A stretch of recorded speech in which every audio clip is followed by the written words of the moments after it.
देखिए यहाँ पर एक नॉवेल है, इस नॉवेल का नाम है कमिंग अप फॉर एयर।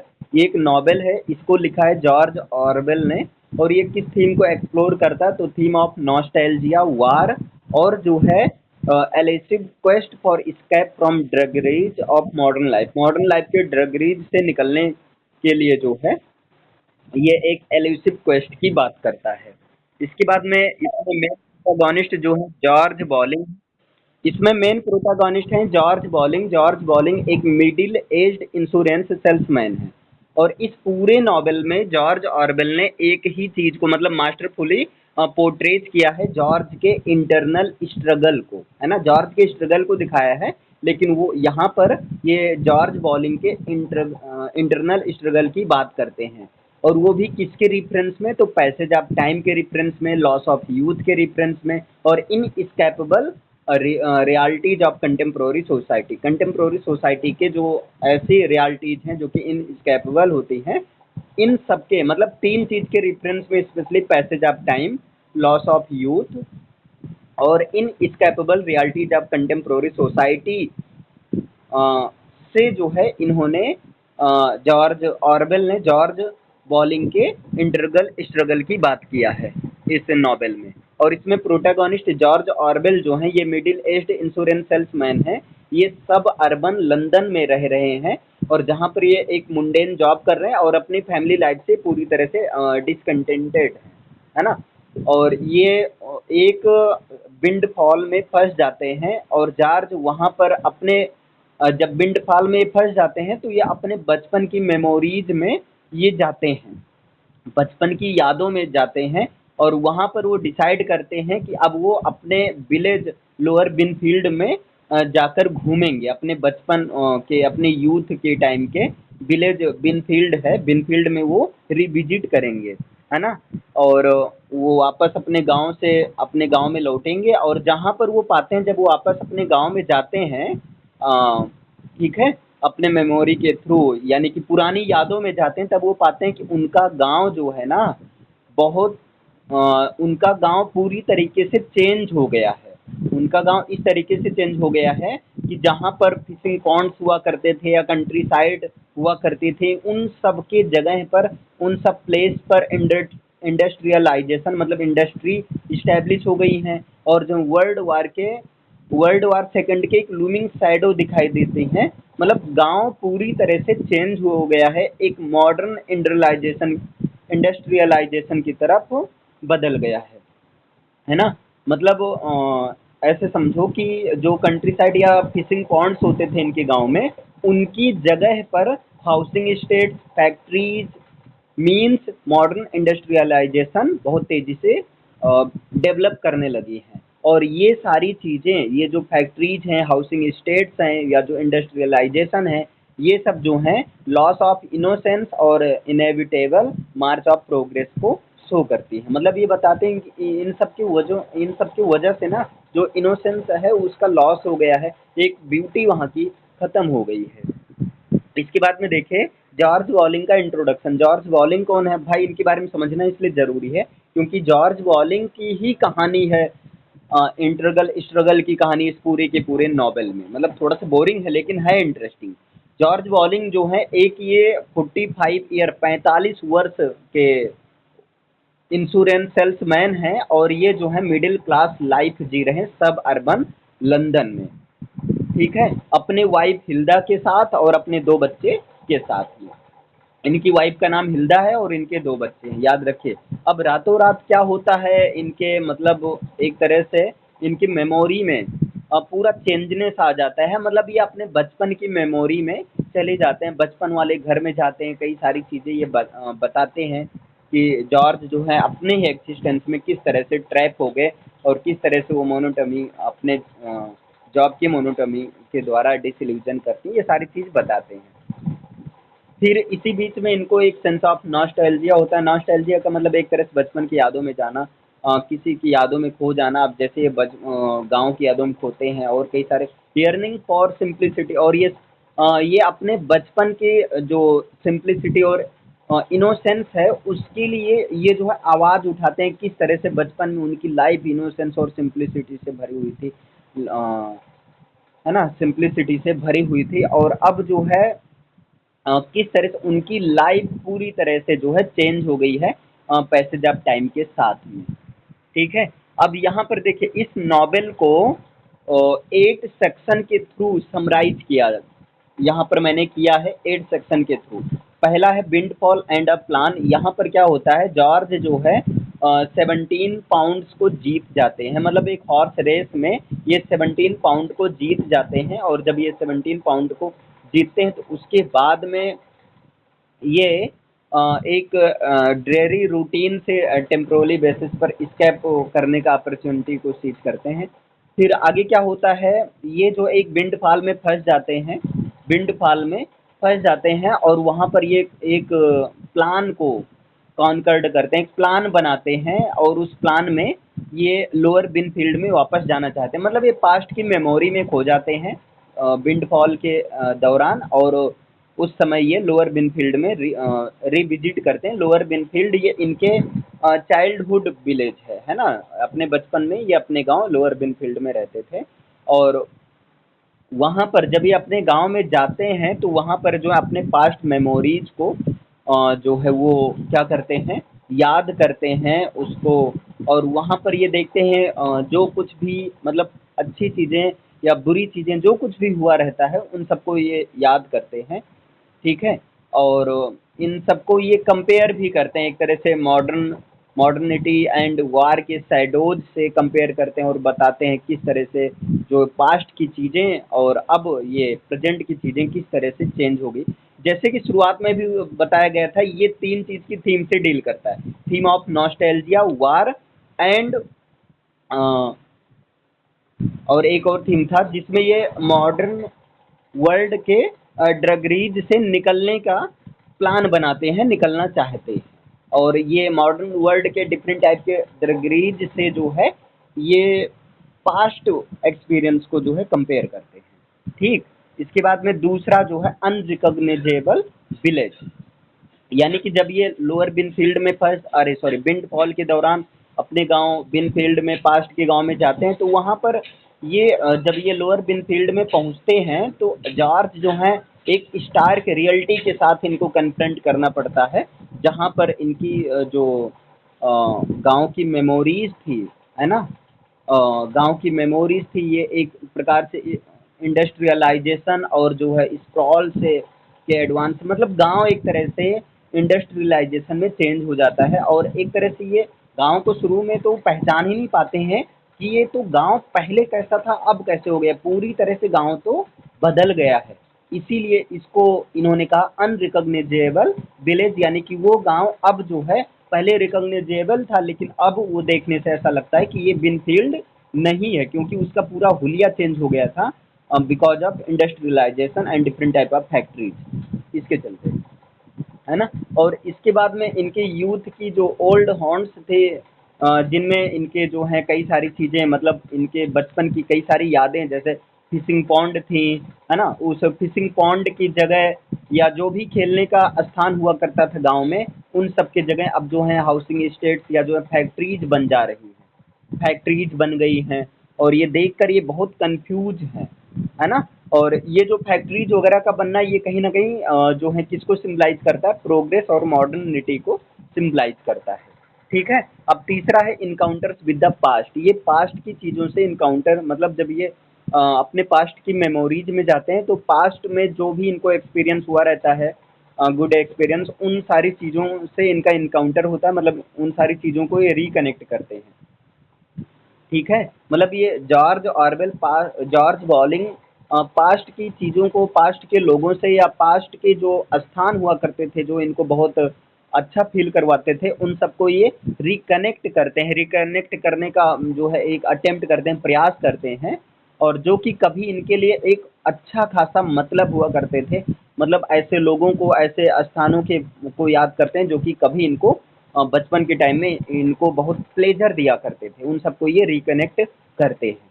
यद्यपि इनका एफर्ट्स जो हैं उस मतलब पास्ट की चीज़ों से जब ये मिलते थे तो उस रियलाइजेशन ये जो है रियलाइज़ करते थे, और रियलाइज़ इस बात का करते थे कि अब उन वो सारी पास्ट की चीज़ों को रिसरेक्ट यानी कि वापस नहीं लाया जा सकता है।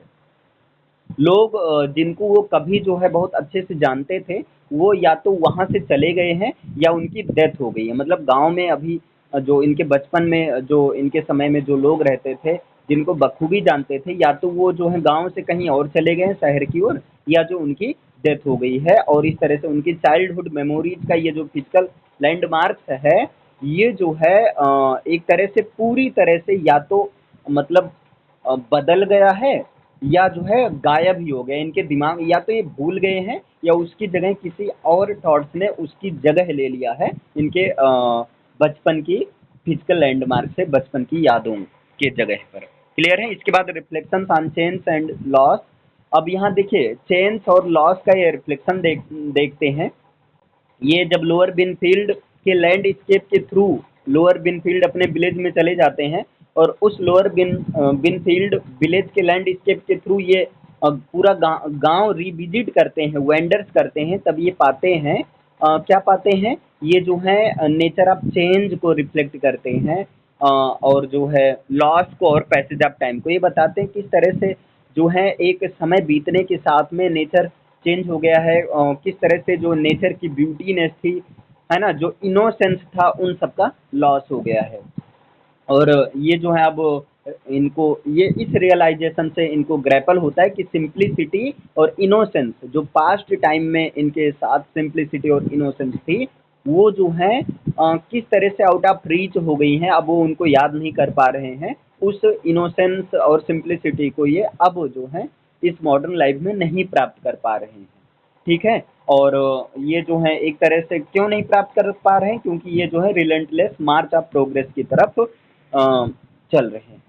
और ये कन्फ्रंटेशन रियलिटी के साथ, ये कन्फ्रंटेशन जो है जॉर्ज को, है ना, यूथ के इन परमानेंस और जो है एजिंग और डेथ के इनएबिलिटी को बताते हैं। वो बताते हैं कि सारी चीज़ें जो हैं एक एज के साथ में मतलब ओल्ड होती हैं, और वो फाइनली डेथ को भी रिसीव होती हैं। और जो यूथ है ना, ये परमानेंस नहीं है, ये जो यूथ है इम्परमानेंस है, यूथ और ब्यूटी, ये सारी चीज़ें। इसके बाद में अ ग्लिम्स ऑफ वार, ये एक वार की ग्लिम्स को भी याद करते हैं, है ना। जॉर्ज जो है जब लोअर बिनफील्ड में विजिट करते हैं, तब इनको जो है ये याद करते हैं कि पास्ट टाइम में जो वर्ल्ड वार सेकंड हुआ था, वो उसको लोग टालना चाहते थे। लोग चाहते थे कि वर्ल्ड वार सेकंड वो ना हो, लेकिन वो हुआ था, है ना। लोगों के टालने से वो वर्ल्ड वार सेकंड नहीं टला था, बल्कि इम्पेंडिंग हुआ था, यानी कि वो डन हो गया था। तो उस वार की वो डेंजरस सिचुएशन को याद करते हैं, और वो याद करते हैं किस तरह से जो है उस वार में मिलिट्री प्रिपरेशंस के साउंड, और जो है ये चारों तरफ जो है गोला धमाका, मतलब बारूद बम बम, है ना, ये सारी चीज़ों की सीन को याद करते हैं। और वार के बैकड्रॉप को वो जो है पीस के फ्रेगलिटी के साथ अंडर स्कोर करते हैं, और स्टेबिलिटी के साथ, जहाँ पर जॉर्ज जो है हाईलाइट करते हैं कि किस तरह से जो है एक तरह से वार के पहले कितने पीस था, लेकिन वार के बाद में एक तरह से लोगों की ज़िंदगी में हलचल मच गया। इसके बाद में द रिटर्न होम मतलब क्या होता है, जब ये पास्ट की मेमोरीज में जाकर अपने गांव विनफील्ड को रिविजिट करते हैं, वहाँ पर कई सारे दृश्य को देखते हैं, वार के दृश्य को देखते हैं, याद करते हैं, और एक तरह से इनको रिग्रेट भी होता है, सॉरो भी होता है। अब ये वापस घर आना चाहते हैं, तो the return home, disillusioned but resigned, ये डिसइल्यूजन था लेकिन रिजाइन हुआ। George decides it's time to return to his family in London. अब जॉर्ज डिसाइड करते हैं कि अब ये उनके जो है लंदन में अपनी फैमिली के पास वापस आने का समय हो गया है, और वो जो है इस सोमबर जर्नी जो है, ये ट्रिप सोमबर जर्नी में वापस आना चाहते हैं।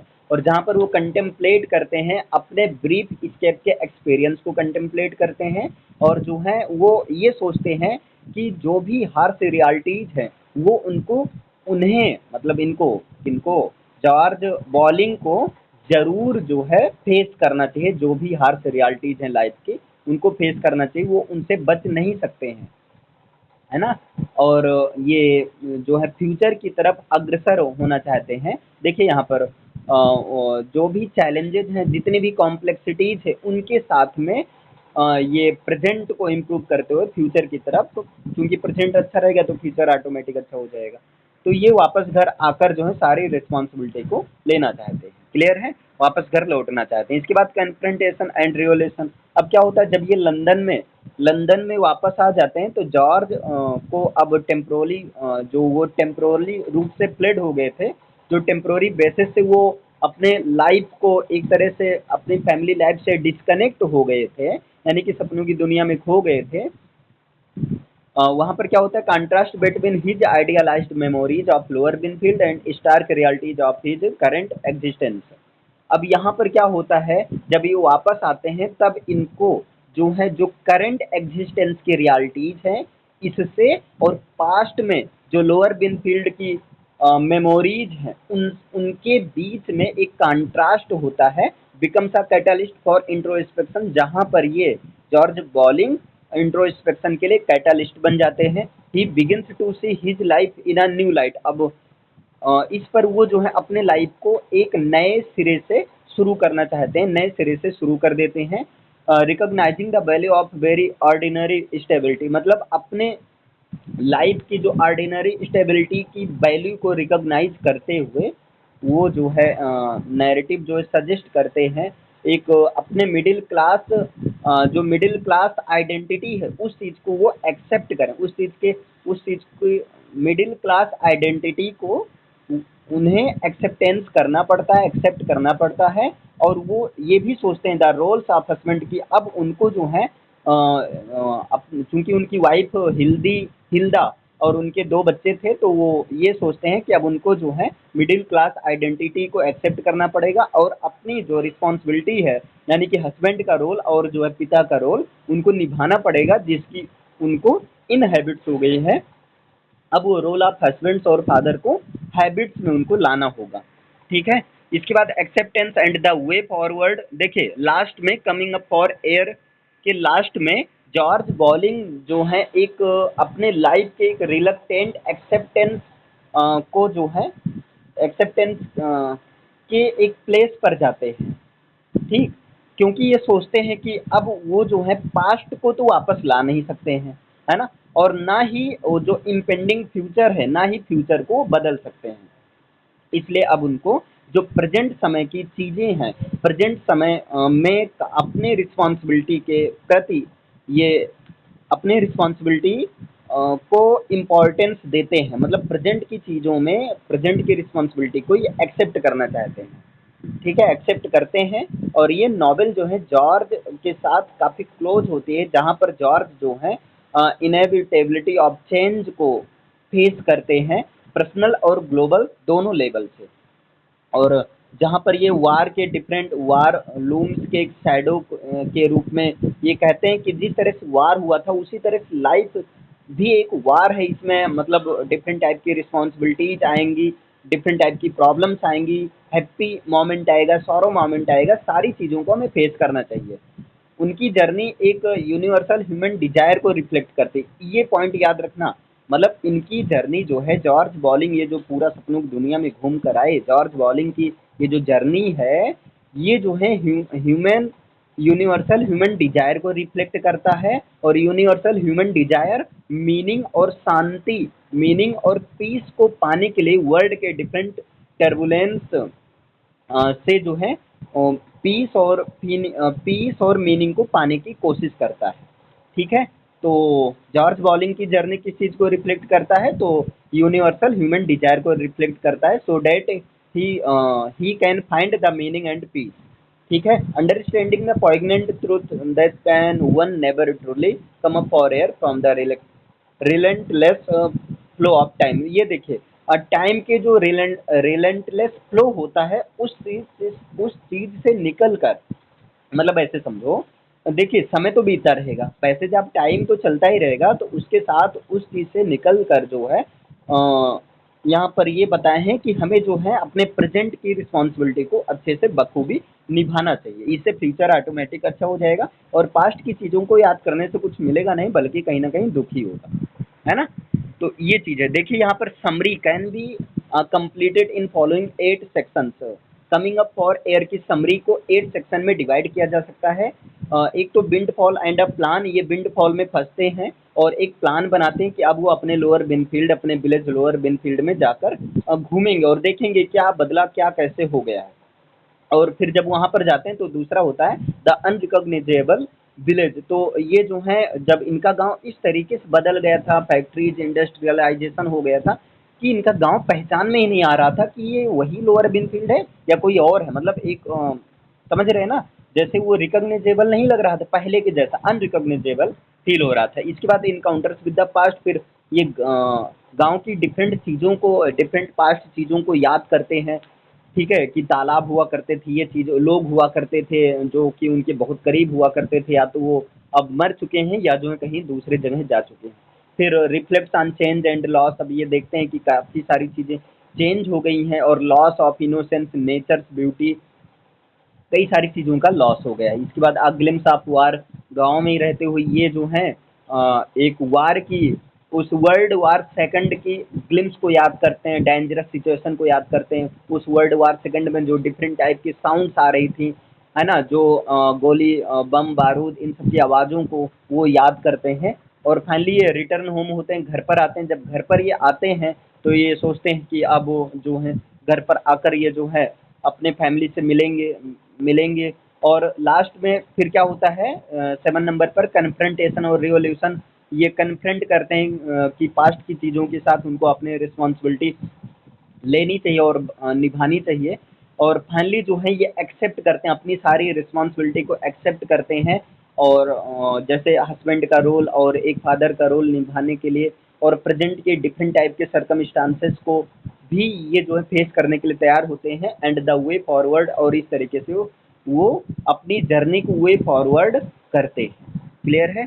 इसके बाद में देखिए इस नॉवेल का थीम क्या है। ये novel coming up for air novel का थीम है nostalgia and loss of innocence. दूसरा थीम है द इनएविटेबिलिटी ऑफ चेंज। तीसरा है the illusion of escape.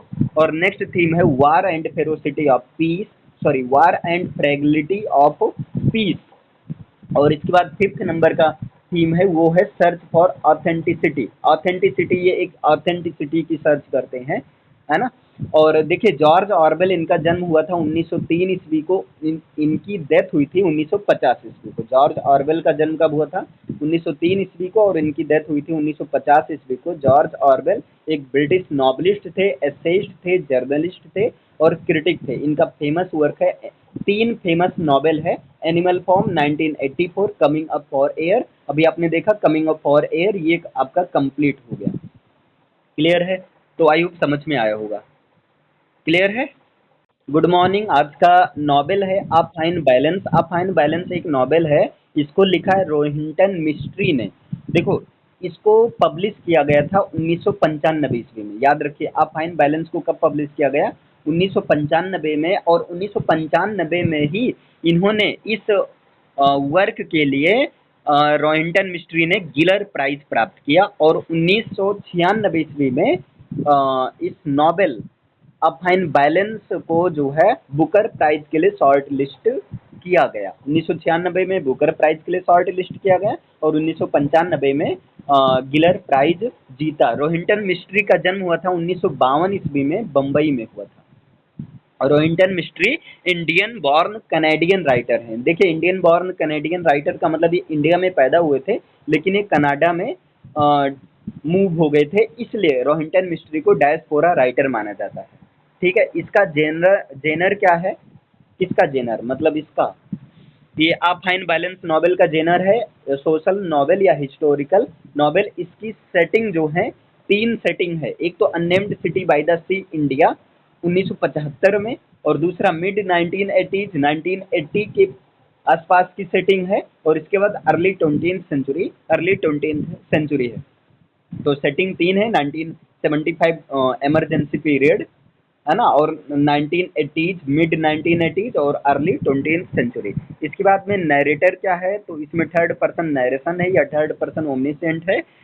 Novel के बारे में बात किया जाए तो नॉवेल 1975, नॉवेल में 1975 की कहानी है जहां पर एक इंडिया में स्टेट ऑफ इमरजेंसी को डिक्लेयर किया जाता है और इस दौरान लोगों के अधिकार जो हैं ड्रामेटिकली रूप से रेस्ट्रिक्ट कर दिया जाता है, मतलब लोगों के अधिकार जो हैं एक तरह से अधिकार पर बंधन लगा दिया जाता है, मतलब उसे रोक दिया जाता है। और इससे क्या होता है, पावर्टी, हंगर और करप्शन सोसाइटी में बहुत ज़्यादा हो जाती है ना? गरीबी, भुखमरी और जो है बेरोजगारी ये ज़्यादा होने लगती है। और इस समय जो है चार स्ट्रेंजर, एक इंथुसियास्टिक विडो दीना दलाल या दीना सराफ, और दूसरा यंग स्टूडेंट मानिक, और दो टेलर ओम प्रकाश दर्जी और जो ईश्वर दर्जी, ये चारों जो हैं मिलते हैं, है ना?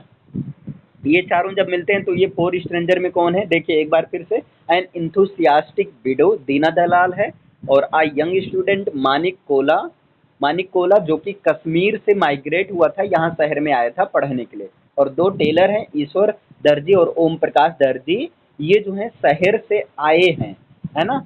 शहर से आए हैं। तो इसके शहर से आए क्यों आए हैं, ये अपने गांव यानी कि नेटिव विलेज से शहर से आए हैं ताकि ये अपने गांव में फैली हुई कास्ट वायलेंस से बच सकें। ठीक, आकर ये चारों लोग एक दूसरे से मिलते हैं, ठीक है। और एक चीज और होता है, जब ये ओम प्रकाश दर्जी और ईश्वर दर्जी यहाँ शहर में रहते हैं, तब कास्ट वायलेंस के चलते घर पर इनके घर पर, मतलब इनके पापा, ईश्वर के पापा कौन थे वो ना, ईश्वर के पापा दुखी थे, है ना? और ईश्वर के भाई नारायण, तो दुखी और नारायण, मतलब नारायण को मार दिया जाता है और इनके घर को आग लगा दिया जाता, मतलब इनकी पूरी फैमिली को मार दिया जाता है कास्ट वायलेंस के चलते। इसके बाद में ये नॉवेल अ फाइन बैलेंस जो है, ये करता क्या है, तो ये फ्रेंडशिप पर फोकस करता है, मतलब एक रिलेशनशिप पर फोकस करता है। होता क्या है, देखो इसमें मेन कैरेक्टर चार ही हैं, है ना? दीना दलाल हैं, मानिक कोल्हा और जो है दो टेलर। तो ये चारों लोग किस तरह से फ्रेंडशिप और लव के साथ में रहते थे, जबकि इन चारों लोग का फ्यूचर अनसर्टेन था। ये चारों लोग अपने अनसर्टेन फ्यूचर को एक मतलब अच्छा बनाने की तलाश में ही बाहर निकले थे। लेकिन लास्ट में क्या होता है बताएंगे, अभी सुनते रहिए। कैरेक्टर लिस्ट, कैरेक्टर में कौन कौन कैरेक्टर हैं, मानिक कोल्हा हैं और ईश्वर हैं और ओम प्रकाश दर्जी हैं। देखिए ओम प्रकाश दर्जी जो है ईश्वर का भतीजा है, नारायण है ये ओम का भाई है, और ठाकुर ठाकुर धर्मसी है, दीना दलाल इनका दीना सर्राफ नाम होता है। बाद में जब इनकी शादी इनके पति से होती है, तब इनके उनके पति के सरनेम की वजह से दीना सर्राफ का नाम दीना दलाल हो जाता है। और अविनाश है, अविनाश जो कि मानिक का फ्रेंड है और एक रेंट कलेक्टर है। दीना दलाल का पति है रुस्तम दलाल, है ना? और दीना दलाल का भाई है नुसवान, नुसवान की वाइफ है रोजी। चलिए यहाँ पर देखते हैं ओम और ईश्वर के बारे में। ओम और ईश्वर जो है अनटचेबल कास्ट से बिलोंग करते हैं, ये भारत के हैं और अनटचेबल कास्ट से बिलोंग करते हैं। यद्यपि इंडियन गवर्नमेंट ने 1955 में कास्ट डिस्क्रिमिनेशन के लिए आउट लॉ लाया था, लेकिन उसके बावजूद भी जो है अभी 1975 में, क्योंकि 1975 का टाइम है, तो अभी जो है अनटचेबल कास्ट के खिलाफ जो है काफ़ी ज़्यादा ऑपरेसिव रूप से ट्रीट किया जाता है, और यहाँ पर ये कास्ट सिस्टम की थीम को टच करता है ये चीज़। और ईश्वर और ओम जो हैं ये अपने गांव से निकल आए थे, अपने गांव से निकलने के लिए इन्होंने सिलाई का काम सीख लिया था, ठीक है? सिलाई का काम सीख लिया था क्योंकि इनके गांव में अपर क्लास लोगों के द्वारा लोअर क्लास पर एक तरह से बहुत ज़्यादा जुर्म किया जाता था, अत्याचार किया जाता था। इनफैक्ट जो ठाकुर धर्मसी था, जो अपर कास्ट का एक आदमी था, उसने जो है ओम के भाई नारायण को मार दिया था, क्योंकि ओम थोड़ा पढ़ा लिखा था और इसने अपने और अपने फैमिली के लिए वोटिंग का अधिकार, वोटिंग का सही अधिकार के का डिमांड किया था। इसलिए ठाकुर धर्मसिंह ने इनको और इनके पूरे परिवार को मार दिया था। देखिए समरी की बात करते हैं तो मानिक कोल्हा 18 साल का एक कॉलेज स्टूडेंट है, और ये जो है एक वेल्दी और soft drink manufacturer Kashmir valley से एक परिवार का है, जो कि इनकी जो फैमिली है ये वेल्दी है और सॉफ्ट ड्रिंक मैन्युफैक्चरर है ना? ये जो है एक ट्रेन से कॉलेज की तरफ, एक ट्रेन से कॉलेज आ रहे थे, और इसी ट्रेन में की तभी ये ट्रेन अचानक से एक स्टॉप पर आकर रुक जाती है। फिर रीज़न जब पता लगाया जाता है तो रीज़न ये होता है कि एक डेड बॉडी जो है वो ट्रैक पर पाई गई है, मतलब किसी ने ट्रेन के सामने आकर जो है अपनी मतलब वो आत्महत्या कर ली।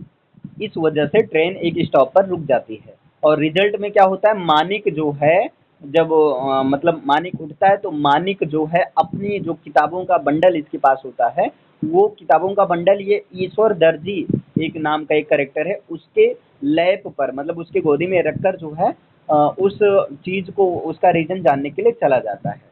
फिर क्या होता है, या गिर जाता है, सॉरी मतलब जो किताबों का बंडल होता है उसके ईश्वर दर्जी के लैप में गिर जाता है। अब ईश्वर जो है, ईश्वर दर्जी जो था वो अपने नफ्यू ओम प्रकाश दर्जी के साथ में ट्रैवल कर रहा होता है। अब ओम प्रकाश दर्जी जो है, ओम प्रकाश दर्जी, ये भी ओम प्रकाश दर्जी और ईश्वर दर्जी ये दोनों चाचा भतीजे जो हैं, अ, ईश्वर दर्जी चाचा थे और ओम प्रकाश दर्जी भतीजा भतीजे थे। ये दोनों चाचे भतीजे जो हैं टेलरिंग की खोज में, टेलरिंग के काम के लिए शहर में जो है जा रहे थे। ठीक है। ऑन द ट्रेन, ट्रेन में ही मानिक, ईश्वर और ओम अब आपस में बात करने लगते हैं और जल्दी ही इन सबको ये इस बात का रियलाइज होता है कि ये तीनों लोग तो सेम उसी लेडी के पास जा रहे हैं, एक शहर में सेम लेडी के पास जा रहे हैं जिसका नाम है दीना दलाल। दीना दलाल जिसके अपार्टमेंट में मानिक जो है अब रहने के लिए रूम को रेंट पर लिया है, जहाँ पर ईश्वर और ऑर्फन जो हैं उनके लिए टेलर का काम करेंगे। अब देखो होता क्या है, ये जो मानिक है पहले हॉस्टल में रहता था लेकिन वहाँ बहुत प्रॉब्लम होती थी, ये पढ़ नहीं पाता था, रैगिंग आदि से प्रॉब्लम होती थी।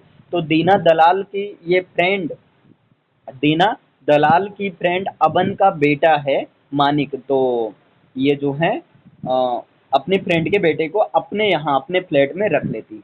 अब दीना जो है यहाँ इस रेंटेड फ्लैट में, इस शहर के रेंटेड फ्लैट में जो है अकेली रहती थी।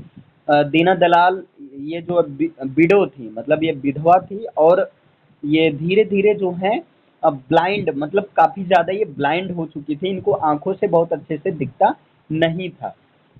ठीक है। और ये जब घर पर रहते थे तो अपने भाई नुसवा के साथ रहते थे और नुसवान जो इनका भाई था ये इनके साथ बहुत गंदा ट्रीट करता था और इनको घर पर एक नौकरानी की तरह ट्रीट करता था और इसको पैसा भी नहीं देता था इनके पापा मम्मी के मरने के बाद में। इसलिए दीना दलाल ने सोचा कि वो जो है फाइनेंशियली इंडिपेंडेंस होगी और फाइनेंशियल इंडिपेंडेंस के लिए ही वो जो है रिवॉयर एक्सपोर्ट से टेलरिंग का कॉन्ट्रास्ट लेती है, ओ सॉरी कॉन्ट्रैक्ट कॉन्ट्रैक्ट लेती है, मतलब एक ठेका ले लेती है सिलने वाला काम का।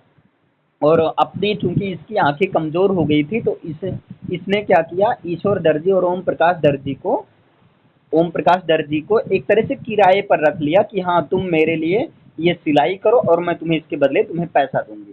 ठीक है। जैसा कि ये तीनों मैन का मतलब समझ रहे हैं, तीनों मैन मतलब ये मानिक, ईश्वर दर्जी और ओम प्रकाश दर्जी ये तीनों शहर में पहुंच गए और ये जो है अब दीना से मिलने के लिए जाते हैं।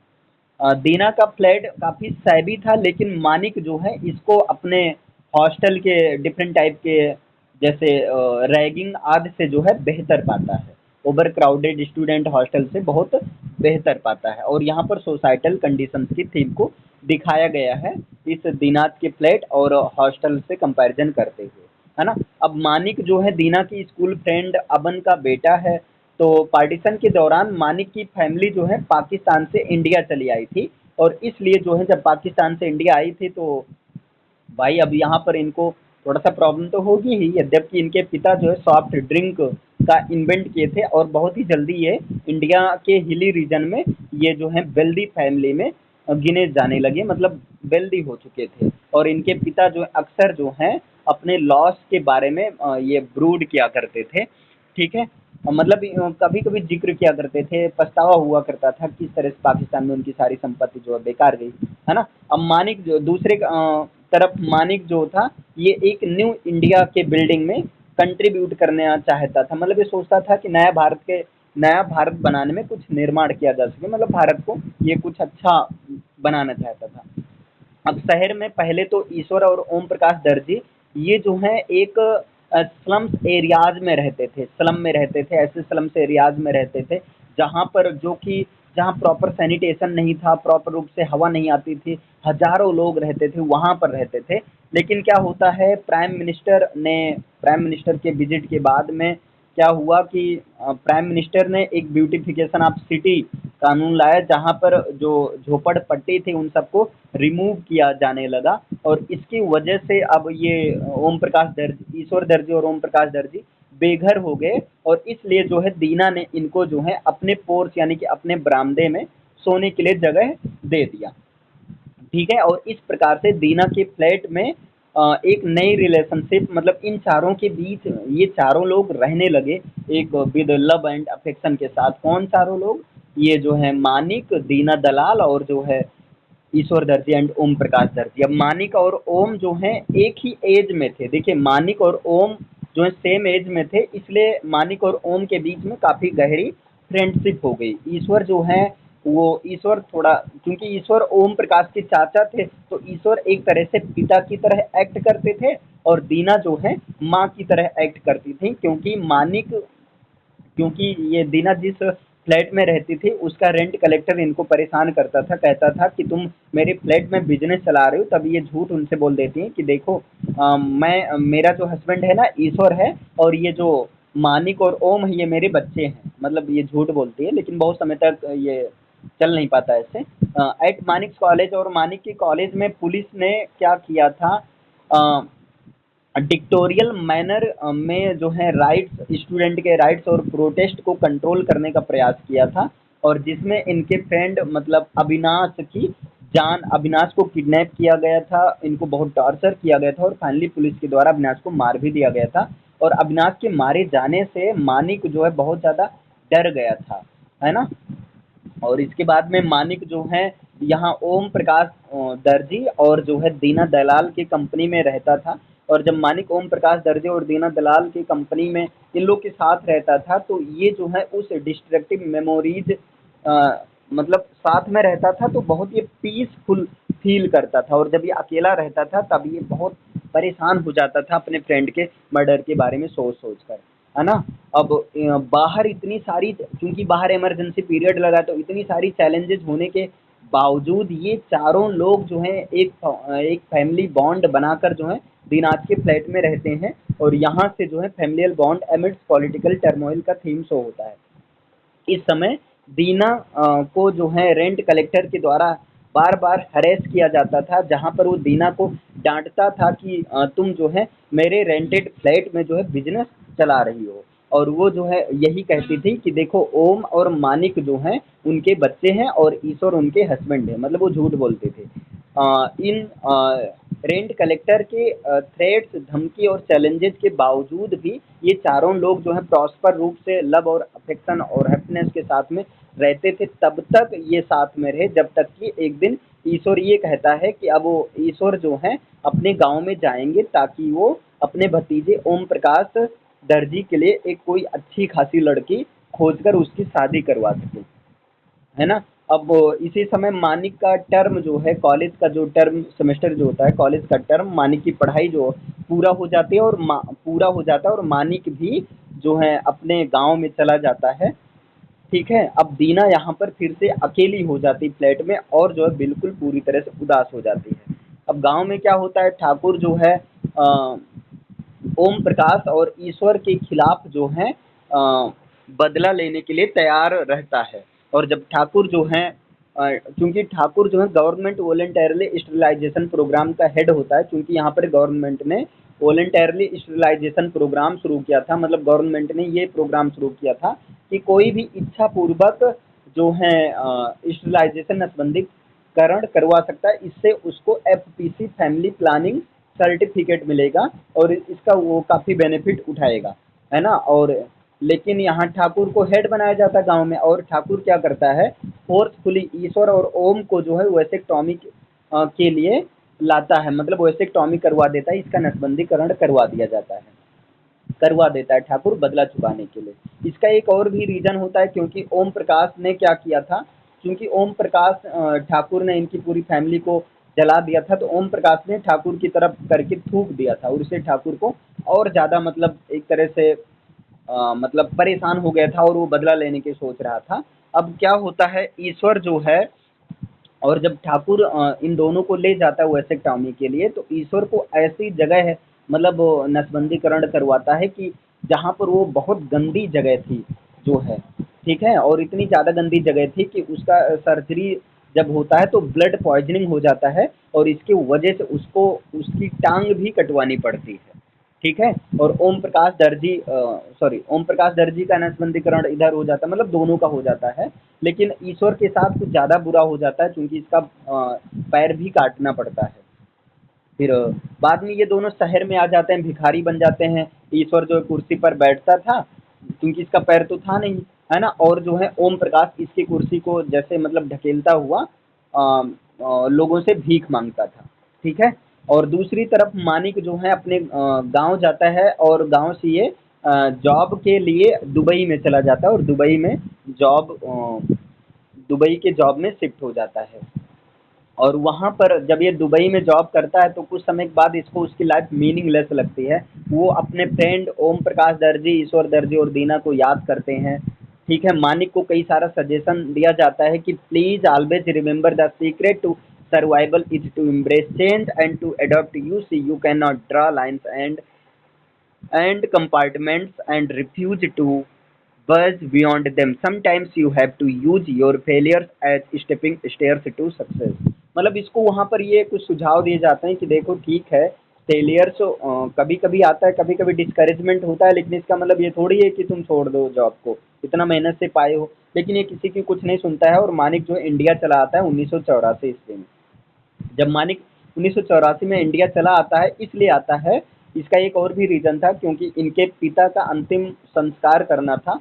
अपने पिता का अंतिम संस्कार के लिए 1984 में मानिक इंडिया आता है, और यहाँ पर ये दीना दलाल और टेलर्स के पास जाता है। दीना दलाल और टेलर्स के पास मिलने के लिए जाता है।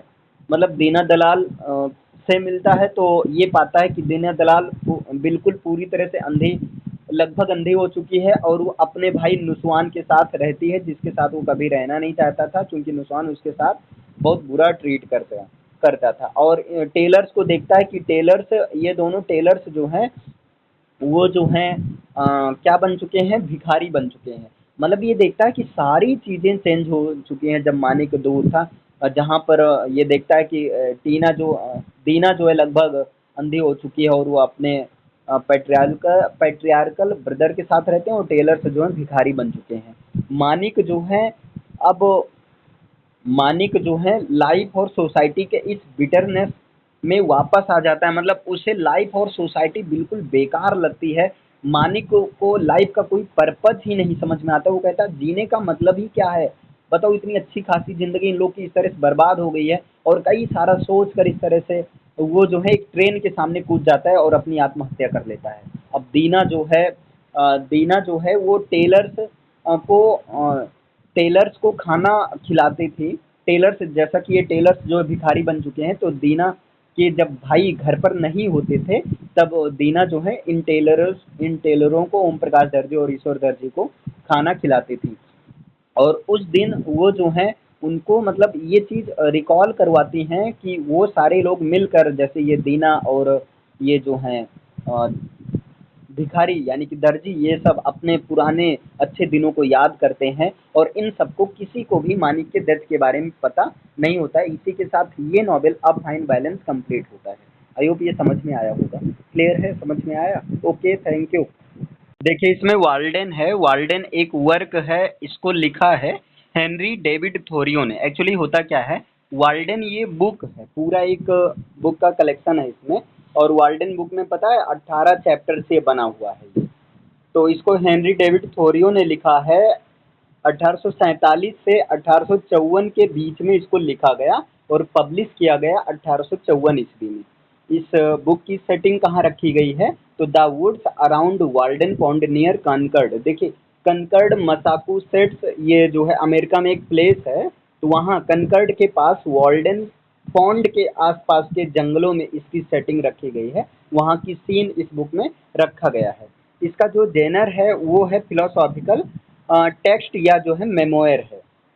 इसमें इस बुक में वाल्डन बुक में टोटल जो है 18 चैप्टर हैं। पहला चैप्टर का नाम है इकोनॉमी, दूसरा चैप्टर का नाम है where I lived and what I lived for. तो कम से कम दो चार चैप्टर तो याद ही कर लीजिए। पहला चैप्टर है इकोनॉमी और दूसरा है where I lived and what I lived for. तीसरा चैप्टर है रीडिंग और फोर्थ चैप्टर है साउंड्स, फिफ्थ चैप्टर है सॉलिट्यूड, है ना। तो economy where I lived and what I lived for, तीसरा चैप्टर है रीडिंग, चौथा है साउंड्स, पांचवा चैप्टर है सॉलिट्यूड, छठा चैप्टर है विजिटर्स और सेवन चैप्टर है द बीन फील्ड और 8 नंबर का चैप्टर है द विलेज, नाइन्थ चैप्टर है द पॉन्ड्स, है ना। और 10 नंबर का चैप्टर है बेकर फॉर्म, 11 नंबर का चैप्टर है हायर लॉज और 12 नंबर का चैप्टर है ब्रूट नेबर्स और 13 नंबर का चैप्टर है हाउस वार्मिंग और 14 नंबर का चैप्टर है farmer inhabitants and winter visitors और 15 नंबर का चैप्टर है विंटर एनिमल्स और 16 नंबर का चैप्टर है the pond in winter, 17 chapter है स्प्रिंग और 18 नंबर का चैप्टर है कंक्लूजन। तो ये वाल्डन जो है ये कंसिस्ट ऑफ 18 चैप्टर, 18 चैप्टर से बना हुआ है। पहला चैप्टर इकोनॉमी, दूसरा where I lived and what I lived for, तीसरा रीडिंग, चौथा जो है साउंड, पांचवा सॉलिट्यूड, छठा विजिटर, सातवां द बीनफील्ड, आठवां द विलेज, नौवां क्या है द पॉन्ड्स और इसके बाद 10वां द बेकर फॉर्म, 11वां क्या है हायर लॉज और 12वां नंबर का है ब्रूट नेबर्स और 13 नंबर का है the house warming, 14 farmer inhabitants and winter visitors और 15 नंबर का चैप्टर है विंटर एनिमल, 16 है the pond in winter, 17 spring और 18 कंक्लूजन। अब यहाँ पर देखिए where I lived and what I lived for, ये चैप्टर 2 आपके सिलेबस में है जिसका नाम क्या है where I lived and what I lived for. Actually this is a second chapter of the book Walden, ये वाल्डन बुक का सेकंड चैप्टर है where I lived and what I lived for, written by American writer Henry David Thoreau. इसको Henry David थोरियो ने लिखा था और Henry David थोरियो ये America के राइटर थे। वाल्डन, ये वाल्डन बुक में किस चीज़ का डिटेल है तो देखिए Walden book details Thoreau's experiences over the course of 2 years 2 months and 2 days in a cabin. Walden book में थोरियोज के एक्सपीरियंस के बारे में है ना। थोरियोज के एक्सपीरियंस का डिटेल है और कितने समय का डिटेल है तो 2 साल 2 महीना 2 दिन का डिटेल है, क्योंकि 2 साल 2 महीना 2 दिन इन्होंने एक केबिन में बिताया था जिसको इन्होंने वाल्डन पॉन्ड के पास बनाया था। और ये जो है वाल्डन पॉन्ड ये कहाँ पर है, ये कनकर्ड मसाचुसेट्स के पास वुडलैंड में है ना। इसके बाद में देखिए इन दिस चैप्टर, इस चैप्टर में यानी कि chapter second where I lived and what I lived for में Thoreau recollect thoughts of places. Thoreau जो है कुछ ऐसे प्लेसेस को रिकलेक्ट करते हैं, थॉट्स ऑफ प्लेसेस को मतलब कई जगहों पर जाते हैं। सेकंड चैप्टर में यही बताया गया है कि ये कई जगहों पर जाते हैं और वहाँ पर घूमते हैं, तो वहाँ के जो भी ओपिनियंस जो भी थॉट्स होते हैं उन सारे थॉट्स या ओपिनियंस को जो है ये कहाँ पर किस चैप्टर में रखे हैं, चैप्टर सेकंड में।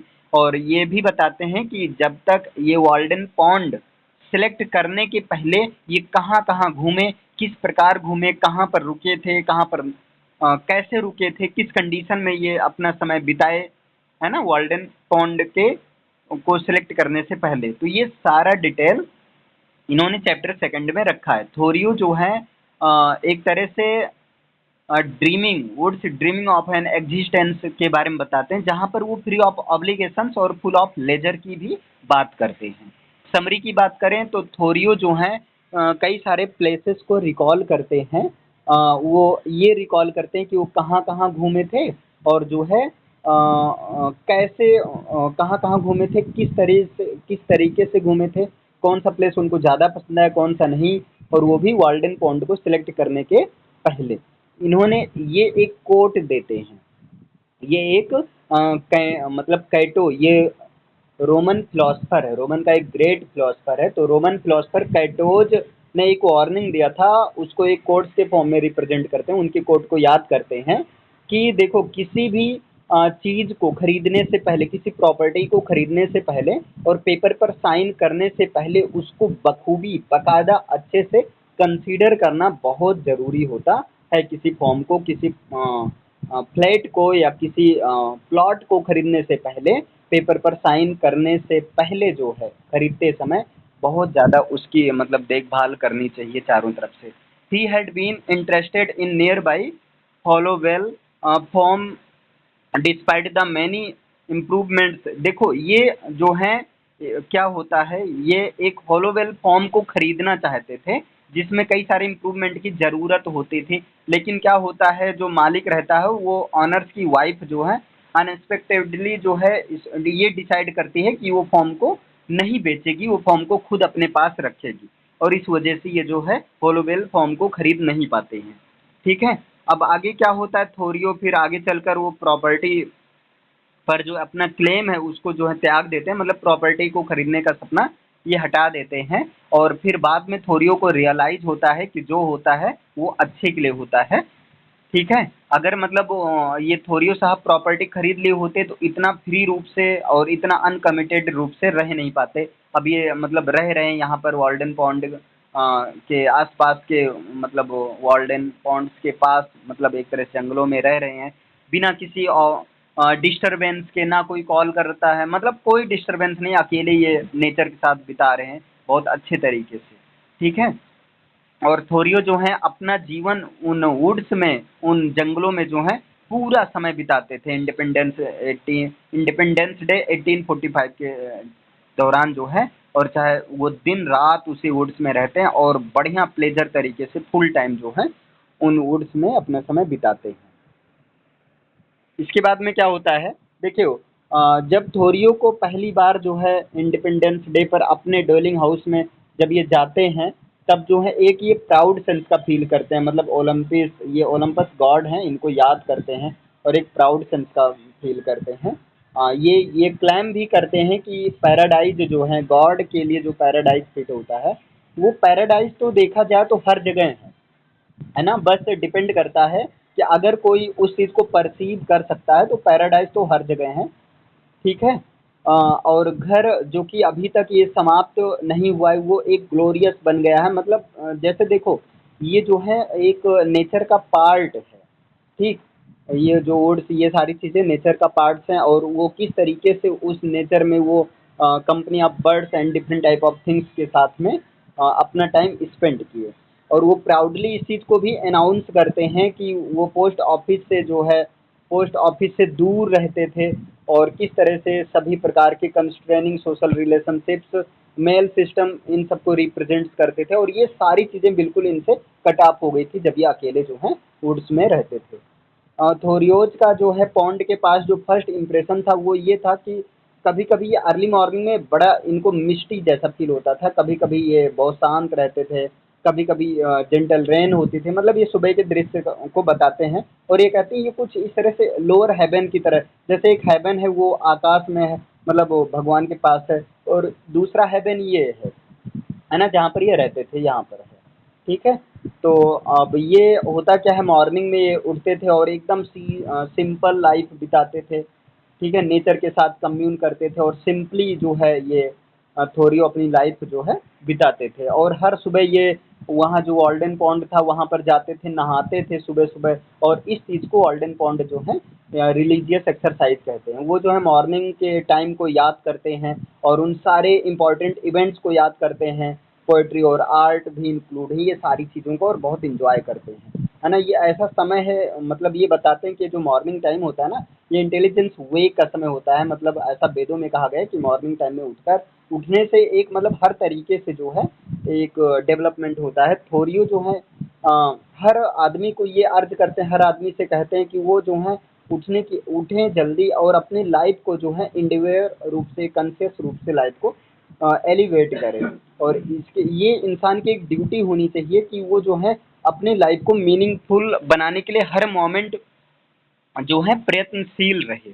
ठीक है, थोरियो जो हैं अब वुड्स में चले जाते हैं और वहाँ पर ये डेलिबरेटली रूप से रहते हैं, आराम से रहते हैं, और इनका ये जो है सिंप्लिसिटी में विश्वास करते हैं और जो स्पिरिचुअल वेकफुलनेस के पाथ पर ये जो है सिंपली पाथ पर ये जो है चलते हैं सिंप्लिसिटी के साथ में। ठीक है, थोरियो जो हैं ये जो लोग जो हैं ऐसे अब्सर्डिटी हरकतें करते हैं, लोग जो ऐसे उल्टी पुल्टी हरकतें करते हैं, ऐसे 10 बजे तक पड़े हैं, सो रहे हैं, है ना, इन सब चीज़ों पर यानी कि लोगों के बेहूदगी हरकतों हरकतों के बारे में हंसते हैं। Who wax from a nap, जो कि मतलब एक नैप से जागते तो हैं, एंड आस्क फॉर न्यूज, और जैसे सुबह उठते ही या जब वो नींद से उठते उठते ही कहते हैं हाँ लाओ न्यूज़ पेपर लाओ, क्या न्यूज है, when he is not really awake to life, और ये खुद जो अपनी आत्मा को नहीं जगाए हैं और सुबह उठते ही न्यूज पेपर मांगते हैं कि मतलब जो है न्यूज पेपर में इनका देखिए थोड़ी ऐसा मानते हैं कि न्यूज पेपर में जो भी चीज़ें होती है ना, एक तरह से वो पॉलिटिकल होती हैं, और लोग न्यूज पेपर की न्यूज को पढ़कर और ज़्यादा डिस्टर्ब कंडीशन में हो जाते हैं, परेशान हो जाते हैं। He rails against the post office saying, वो पोस्ट ऑफिस के अगेंस्ट हैं और वो कहते हैं he has never read something truly important in a letter और इवन इन अ न्यूज़पेपर। उन्होंने जो है न्यूज़पेपर या लेटर में कोई चीज़ बहुत खास समथिंग इम्पोर्टेंट नहीं पढ़ा, जो कि उनको मतलब कुछ भी उन्होंने पढ़ा उसमें उन्होंने देखा कि सभी चीज़ों में लगभग किसी न किसी चीज़ों पर गॉसिप ही बातचीत ही हुई है। ठीक है, main often confuse appearance things with reality. देखिए मेन जो है रियलिटी की चीज़ों से अक्सर जो है कंफ्यूज रहते हैं, थोड़ी ऐसा मानते हैं कि जो है ट्रू विजडम और अनहरिडनेस जो है अनहरिडनेस की ही हेल्प से जो है हम जो है एक पास्ट की एक पेटी प्लेजर को प्राप्त कर सकते हैं और जो है एक ट्रू वर्थ को परसीव कर सकते हैं। और ये इनका मानना है कि गॉड जो है प्रेजेंट मोमेंट में है, हर मोमेंट में है, प्रेजेंट मोमेंट में है, और जो है स्पिरिचुअल ट्रुथ का अगर आपको एक्सपीरियंस करना हो तो आपको जो है अपने दिन की शुरुआत जो है कहीं न कहीं नेचर के साथ करना होगा। मतलब सुबह उठते ही आपको जैसे घूमना होगा नेचर के साथ, नेचर में जाकर फ्रेश एयर लेनी होगी, इससे जो आपका दिन तो मतलब अच्छे से बीतेगा। टेकिंग एंड ऑप्टिमिस्टिक व्यू, और इनका जो है एक ऑप्टिमिस्टिक व्यू है, थोरियो डिक्लेयर करते हैं कि वो his poorly insulated walls give his interior benefit of the fresh air and summer nights. ये कहते हैं कि एक ऑप्टिमिस्टिक व्यू के साथ में कहते हैं कि मतलब नेचर में जो है गर्मी की रातों में इतना फ्रेश फील होता है कि मतलब ये जो मटेरियलिस्टिक चीज़ें हैं इन ये सारी चीज़ें उसके सामने फीकी पड़ जाती हैं, है ना। और ये जो हैं यहाँ पर यानी कि नेचर में रहना पसंद करते हैं और जो हैं अपने वुडन चेयर पर ये जो हैं हम्बली रूप से बैठे हुए हैं, मतलब ऐसे वुडन चेयर का मतलब समझ रहे हैं ना, वुडन चेयर पर जैसे बैठे हुए हैं, या जो हैं जंगलों में जाते हैं तो जैसे हम लोग वुड के साथ पेड़ों के सहारे जो है टेक लेकर बैठ जाते हैं। Then some distant corner of the distant of the universe, और ये चीज़ें एक तरह से यूनिवर्स के कुछ डिस्टेंस के कॉर्नर में ही होती हैं, उसके कंपैरिजन में ये जो है काफ़ी अच्छी होती हैं। ये जो है सभी प्रकार की चीज़ों से जो है बिल्कुल फ्री हैं, और यहाँ तक कि सभी प्रकार के मैटर से कोई भी चीज़ जो कि उनको उनको मतलब कोई भी चीज़ डिस्टर्ब नहीं कर सकते हैं। और ये जब नदी के पास जाते हैं तो नदी में फिशिंग के लिए भी जाते हैं और वहाँ पर देखते हैं मछलियों को, देखते हैं कैच करते हैं, ठीक है, फिशिंग करते हैं। और ये जो हैं समय को एक जो है स्लेब के रूप में अपने आप को मतलब इस तरह से पाते हैं कि समय जो है इंसान को एक स्लेब बना देता है। अगर वो समय का मिसयूज करता है तो इंसान एक स्लेब के रूप में बन जाता है, और जो है ये जो है एक फ्लो ऑफ टाइम में पार्टिसिपेट करने के लिए बात करते हैं कि फ्लो ऑफ टाइम के साथ हमें अपने वर्क को कंटिन्यूटी जो है करना चाहिए, जिससे कि हम इटर्निटी में जो है प्राप्त कर सके, जिससे कि हम एक इटर्नल डिवाइन स्पिरिट में फाइनली जो है मिल सके। ठीक है, तो ये है आपका where I lived and what I lived for. Actually where I lived and what I lived for ये एक चैप्टर है, और इस चैप्टर में इन्होंने कुल मिलाकर हेनरी डेविड थोरियो ने यही बताया है कि जो है ये वाल्डन पॉन्ड को सिलेक्ट करने से पहले कहाँ कहाँ पर ये रहे, किस तरीके से रहे, जंगलों में जाते थे, रोज सुबह नहाते थे, उसको ये रिलीजियस एक्सरसाइज कहते हैं। और ये जो हैं बताते हैं कि लोग जो हैं बेकार फालतू मटेरियलिस्टिक चीज़ों के पीछे पड़े हुए हैं, यहाँ पर तो नेचर में इतना अच्छा महसूस होता है, एक ये लोअर हेवन के रूप में नेचर को कंसीडर करते हैं, और कई सारी चीज़ें इसमें ये बताएं। क्लियर है। देखिए यहाँ पर एक वर्क है staying alive. Actually staying alive ये बुक है वंदना शिवा का, है ना, वंदना शिवा जी का, ये फीमेल है मतलब। अब ये जो बुक है ये 7 चैप्टर से बना हुआ है, ये चीज याद रखना, 7 चैप्टर से बना हुआ है। पहले चैप्टर का नाम है डेवलपमेंट इकोलॉजी एंड वीमेन, दूसरे चैप्टर का नाम है साइंस नेचर एंड जेंडर, और तीसरे चैप्टर का नाम है वीमेन इन नेचर, और चौथे चैप्टर का नाम है वीमेन इन द फॉरेस्ट, पांचवें चैप्टर का नाम है women in the food chain, छठे चैप्टर का नाम है विमेन एंड वैनिसिंग वाटर्स, और सातवें चैप्टर का नाम है टेरा मेटर यानी कि रिक्लेमिंग द फेमिनाइन प्रिंसिपल। अब यहाँ पर देखो ये जो है स्टेइंग अलाइव, ये जो है बुक है 7 चैप्टर से बना हुआ है। ये 7 चैप्टर याद रख लीजिए तो अच्छी बात है। पहला चैप्टर है development ecology and women, development ecology and women, दूसरा चैप्टर है साइंस नेचर एंड जेंडर, और तीसरा चैप्टर है विमेन इन नेचर, इसके बाद विमेन इन द फॉरेस्ट, इसके बाद women in the food chain, और फिर है विमेन एंड वैनिसिंग वाटर्स और टेरामीटर रिक्लेमिंग द फेमिनाइन प्रिंसिपल। इसमें जो तीसरा चैप्टर है ना विमेन इन द नेचर, ये जो है एमए के सिलेबस में है, तो देखिए। और स्टेइंग अलाइव ये बुक वंदना शिवा ने अपनी माँ को डेडिकेट किया है। विमेन इन नेचर बाई वंदना शिवा, ये जो है 3rd चैप्टर है इनके बुक स्टेइंग अलाइव का, ठीक। और इसमें होता क्या है देखिए, women in India are an intimate part of nature, मतलब इसमें ये बताया गया है कि जो इंडिया में विमेन हैं वो नेचर का एक इंटीमेट पार्ट होती हैं, इमेजिनेशन के बेस्ड पर और प्रैक्टिस के भी बेस्ड पर। एक लेवल में नेचर जो है, एक लेवल में नेचर को फेमिनाइन, यहाँ फेमाइन नहीं होगा इसके लिए सॉरी, फेमिनाइन होगा।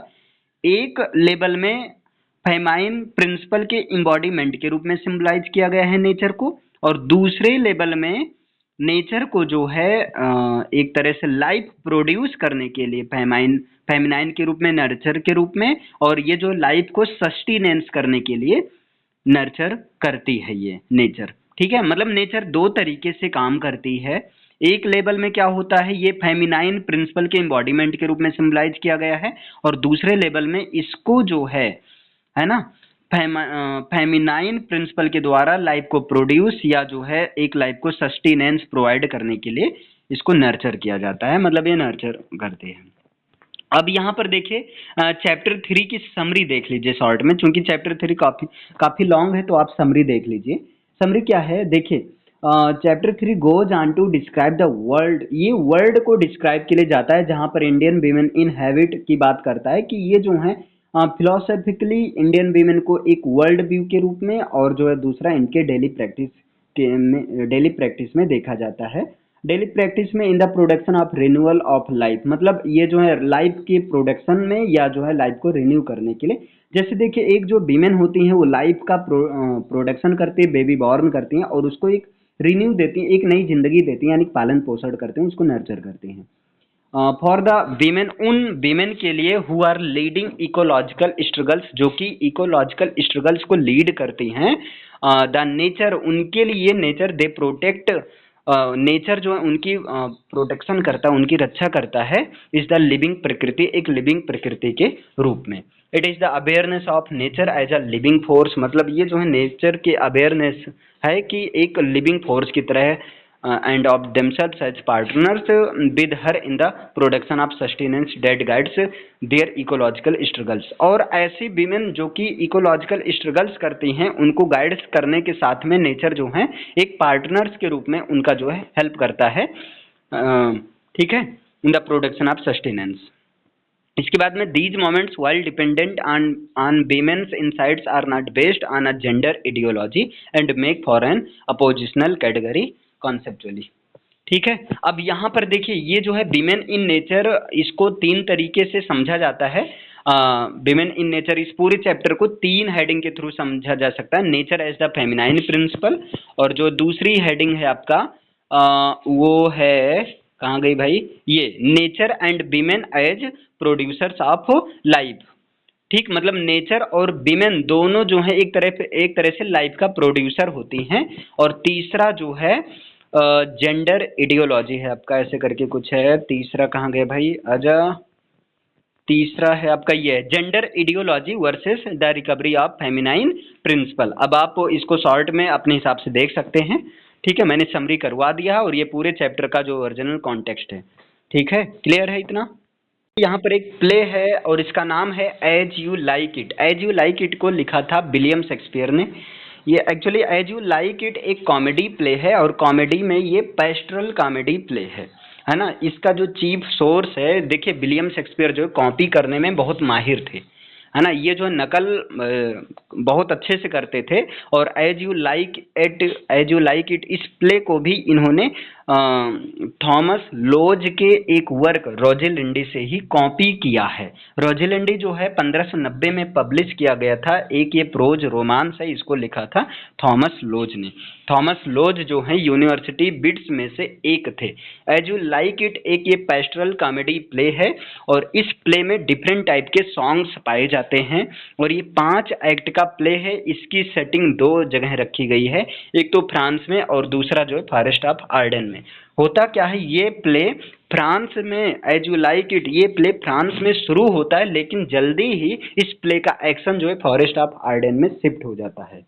ठीक है, इसमें मेल प्रोटैगनिस्ट ऑरलैंडो हैं और फीमेल प्रोटैगनिस्ट जो है रोजेलिंड है।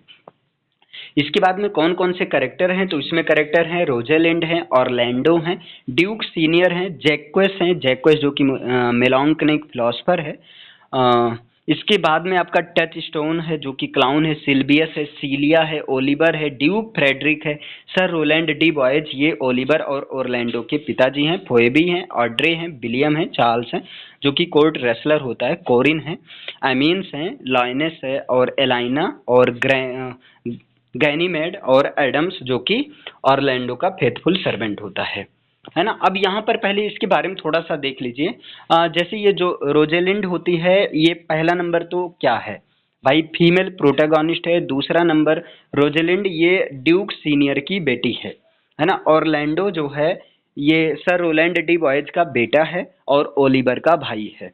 ठीक है, ड्यूक सीनियर जो है, ड्यूक सीनियर ये सर फ्रेडरिक का बड़ा भाई है। ठीक है, ड्यूक फ्रेडरिक का बड़ा भाई है और ड्यूक फ्रेडरिक गलती से मतलब धोखे से ड्यूक सीनियर का सारा राजपाट छीन लेते हैं और इसको जंगल में ये ड्यूक सीनियर जंगल में जाने के लिए बेवश हो जाता है। जैक्वेस जो है ये मेलांकनिक फिलोसफर है। टच स्टोन ये क्लाउन होता है, सिल्बियस और ये सिल्बियस ये एक शेफर्ड होती है ना। सीलिया जो है ये सीलिया सर फ्रेडरिक की बेटी है और सीलिया और रोजेलिंड एक काफी अच्छी फ्रेंड होती हैं। ओलिवर जो है ओरलैंडो का बड़ा भाई है। ड्यूक फ्रेडरिक ये सर ड्यूक सीनियर का भाई है। सर रोलैंड डी बॉयज ये तो ओलिवर ओरलैंडो के पिता हैं। फोएबी ये देखिए फोएबी हैं, ये एक कैरेक्टर है और बाद में इसके बारे में अभी पता चलेगा। ठीक है, ऑड्रे हैं, विलियम हैं, ये सब माइनर कैरेक्टर हैं। चार्ल्स जो कि कोर्ट रेसलर है। कोरिन से ये लोग जैसे जब भेष बदल कर जाती हैं रोजेलिंड और सीलिया, रोजेलिंड गैनीमेड के रूप में बनकर जाती हैं और सीलिया जो है एमाइना के रूप में जाती हैं। ठीक है, लॉयनेस एमाइना ये सारे कैरेक्टर। अब यहाँ पर देखते हैं सर रोलैंड डी बॉयज अभी हाल फिलहाल में इनकी मृत्यु हो गई है और ये जो हैं अपनी संपत्ति अपने बेटे ओलिवर ओरलैंडो और एक और बेटा था जैक्वेस करके था, उनके नाम छोड़कर चला जाता है। और पहले ये था कि जो बड़ा बेटा होगा उसी के नाम सारी संपत्ति चली जाएगी और वो अपने सारे भाइयों और बहनों की रिस्पॉन्सिबिलिटी लेगी, उनकी पढ़ाई लिखाई हर चीज का, है ना। इसलिए ओलिवर को जो है सारी संपत्ति ओलिवर के नाम इनहेरिट हो जाती है क्योंकि ये सबसे बड़ा बेटा था। और इस प्रकार से ओलिवर के कंधे पर एक तरह से इनके छोटे भाइयों की स्कूल की सारी रिस्पॉन्सिबिलिटी और जो है पूरा लाइफ स्टाइल की रिस्पॉन्सिबिलिटी आ जाती है। ठीक है, अब ओलिवर जो है अपने भाई ओरलैंडो को इल ट्रीट करता था। वो जो है ओरलैंडो को कोई चीज़ नहीं देता था, सारी संपत्ति खुद लिया था, उसे कुछ नहीं देता था। और इधर फ्रेडरिक जो है ये अपने भाई ड्यूक सीनियर का सारा जो संपत्ति होता है वो यूजर्प कर लेता है, हड़प लेता है। और जो है ये जो है ड्यूक सीनियर ये अपने फेथफुल फॉलोअर्स के साथ फॉरेस्ट ऑफ आर्डेन में रहने के लिए चले जाते हैं। ठीक है, और इधर ये जो ड्यूक सीनियर की बेटी रोजेलिंड नहीं जाती है, नहीं जाने दिया जाता है क्योंकि रोजेलिंड और ड्यूक सीनियर की रोजेलिंड और सीलिया जो कि फ्रेडरिक की बेटी होती है, तो रोजलिंड और सीलिया के बीच काफी अच्छी दोस्ती होती है, इसलिए जो है ड्यूक फ्रेडरिक के कोर्ट में ये रोजलिंड भी सीलिया के साथ रहती है। ठीक है। अब क्या होता है यहाँ पर, कहानी देखिए क्या होता है। एक दिन क्या होता है कि ये जो है ओरलैंडो अपने फेथफुल सर्वेंट नौकर से, एडम से ये कह रहा होता है, देखो देखो ये जो है मेरा भाई ओलिवर जो है ये सारी संपत्ति ले लिया है और ये जो है हमें कुछ नहीं देता है। फिर ओलिवर आ जाता है और ओलिवर से वो इस चीज का शोक जताता है कि तुम मुझे कुछ नहीं देते हो और पिताजी ने कहा था कि तुम अपने भाइयों की केयर करना। अब ओलिवर गुस्सा हो जाता है और ओलिवर जाता है और चार्ल्स को भड़का देता है कि चार्ल्स जो है तुम इनसे ओरलैंडो से फाइट करेगा। और इस तरीके से ये ओलिवर चाहता है कि चार्ल्स जब ओलिवर चाहता है जब ओरलैंडो मर जाएगा तो सारी संपत्ति इसके नाम आ जाएगी, ओलिवर के नाम आ जाएगी। ठीक है। अब क्या होता है, ओरलैंडो और चार्ल्स के बीच फाइट होती है और फाइट के दौरान जो है चार्ल्स को हरा दिया जाता है ओरलैंडो के द्वारा। ओरलैंडो ने चार्ल्स जो कि एक महान रेसलर था उसको हरा दिया और उसी समय जो है रोजलिंड आकर ओरलैंडो को प्रपोज कर देती हैं और ये सब देख कर फ्रेडरिक गुस्सा हो जाते हैं और फ्रेडरिक जो है रोजलिंड को भगा देते हैं और वो कहते हैं जाओ तुम निकल जाओ मेरे घर से। तो रोजलिंड जो है अपना रूप बदल लेती, गैनीमेड एक लड़के के रूप में गैनीमेड बन जाते हैं और उसके साथ सीलिया भी अपना रूप बदलकर एलाइना हो जाती। दोनों फॉरेस्ट ऑफ हार्डन में जाते हैं और वहां पर जाकर by a cottage from Corinth, वहां पर जाकर कोरिंथ से एक कॉटेज खरीदती हैं, है ना। और शुरुआत में जब ये दोनों रहती हैं भाई बहन के रूप में, गैनीमेड ये लड़का था और एलाइना लड़की थी। गैनीमेड एक्चुअली रोजेलिंड थी, एलाइना जो है सीलिया थी। ये दोनों रहती हैं और वहां पर जब जाती हैं तो फोइबी जो है फोइबी को गैनीमेड से प्यार हो जाता है। अब भाई फोइबी लड़की है, गैनीमेड भी लड़की है, एक्चुअल में तो कहाँ से पॉसिबल है। लेकिन फाइनली जो है फोइबी की शादी कोरिन से हो जाती है। ठीक है। अच्छा, इस प्ले में कुछ कैरेक्टर हैं, आगे और कई सारी कहानी होती है कि ओलिवर को सर फ्रेडरिक भेजते हैं जाओ ओरलैंडो को लेकर आओ क्योंकि ओरलैंडो ने मेरी बेटी को भगा कर ले गया है ना। ये सारी चीजें होती है। फिर जाता है शेर से, एक शेरनी से लड़ाई होती है। शेरनी एक अटैक करने वाली होती है ओलिवर के ऊपर, लेकिन ओरलैंडो बचा लेता है और इस तरह से ओरलैंडो और ओलिवर जो है भाई भाई की तरह अच्छे से रहने लगते हैं। और उधर जो है फ्रेडरिक एकदम अपने भाई ड्यूक सीनियर को मारने के लिए जंगल की तरफ चल देता है। रास्ते में साधु बाबा मिल जाते हैं और उनको समझाते हैं तो वो भी जो है संन्यास ले लेते हैं। ठीक है। तो फाइनली इस प्ले में क्या होता है, कुछ कपल्स होते हैं, ये आपस में एक दूसरे से प्यार करते हैं और फाइनली शादी भी हो जाती है। तो कौन कौन से कपल हैं, ये हैं ओरलैंडो और रोजेलिंड। ओरलैंडो की शादी रोजेलिंड से हो जाती है और ओलिवर को प्यार हो जाता है एलाइना से यानी कि सीलिया से, तो ओलिवर की भी शादी सीलिया से हो जाती है। और टच स्टोन जो कि इन सीलिया और ओरलैंडो के साथ जंगल में आया रहता है, तो टच स्टोन की शादी हो जाती है ऑड्रे से और कोरिन की शादी होती है फोएबी से। तो चार कपल हैं, फाइनली इन चारों की शादी होती है और सिल्वियस बेचारा वैसे रह जाता है ना। ओरलैंडो की शादी रोजेलिंड से, ओलिवर की शादी सीलिया से, टच स्टोन की शादी ऑड्रे से और कोरिन की शादी जो है फोएबी से होती है। तो ये है आपका प्ले, आई होप समझ में आया होगा। ठीक, क्लियर है। देखिए यहाँ पर एक पोयम है, the world is too much with us. ये एक पोयम है और पोयम में ये कौन सा फॉर्म है, तो सोनेट है। इसको लिखा है nature of poet William Wordsworth ने। अब देखिए विलियम वर्ड्सवर्थ ने इस पोयम में ये चैलेंज किया है रीडर्स को कि आप अपनी प्रायोरिटीज को री इवेल्युएट करो। ठीक है। और जो है जो नेचर के साथ और स्पिरिचुअल वर्ल्ड के साथ प्रोफाउंड रिलेशनशिप्स की वैल्यू दो, इस चीज की वो कंसीडर करने के लिए कहते हैं। ठीक। और इसके साथ में देखिए वर्ल्ड इज टू मच, ये सोनेट है विलियम वर्ड्सवर्थ ने लिखा। इसमें ये एक्सप्रेस करते हैं अपने लैमेंट यानी कि मैटेरियलिज्म, चीजों के ऊपर ये एक तरह से कमेंट करते हैं। ठीक है। और कहते हैं किस तरह से लोग मैटेरियलिज्म की चीजों को ज्यादा एम्फेसाइज करते हैं, ज्यादा जोर देते हैं और उनके अंदर, लोगों के अंदर स्पिरिचुअल कनेक्शन जो है, मॉडर्न वर्ल्ड में लोगों के अंदर स्पिरिचुअल कनेक्शन बिल्कुल जो है लैक हो गया है, बिल्कुल कम हो गया है ना। पोयम जो है स्पीकर के डिजायर को रिफ्लेक्ट करता है, जहां पर स्पीकर का डिजायर ये है कि ज़्यादा से ज़्यादा नेचर की तरफ कनेक्ट होना, जिससे लाइफ को डीप लेवल से एक मीनिंगफुल बनाया जा सके।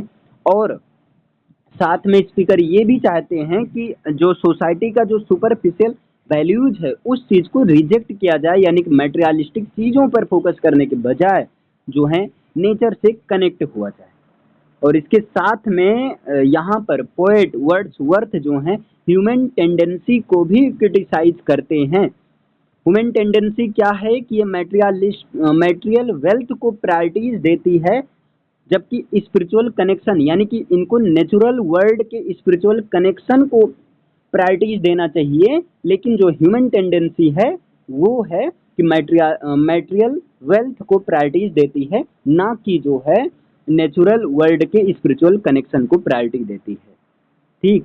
और देखिए इस पोएम के कई सारे स्ट्रेंथ्स हैं, उनमें से एक ये है कि वर्ड्सवर्थ ने जो है विविड और इवोकेटिव लैंग्वेज का यूज किया अपनी बात को अच्छे तरीके से एक्सप्रेस करने के लिए। और इन्होंने ब्यूटी और जो है पावर ऑफ नेचर और सुपरफिशियलिटी, जैसे ब्यूटी और पावर ऑफ नेचर के बीच एक स्टार्क कंट्रास्ट को बताया है। ठीक है, जहाँ पर इन्होंने कहा कि जो ब्यूटी और पावर ऑफ नेचर है, ये चीज जो ह्यूमन परस्यूट्स की सुपरफिशियलिटी है, इन दोनों के बीच कंपेयर किया है।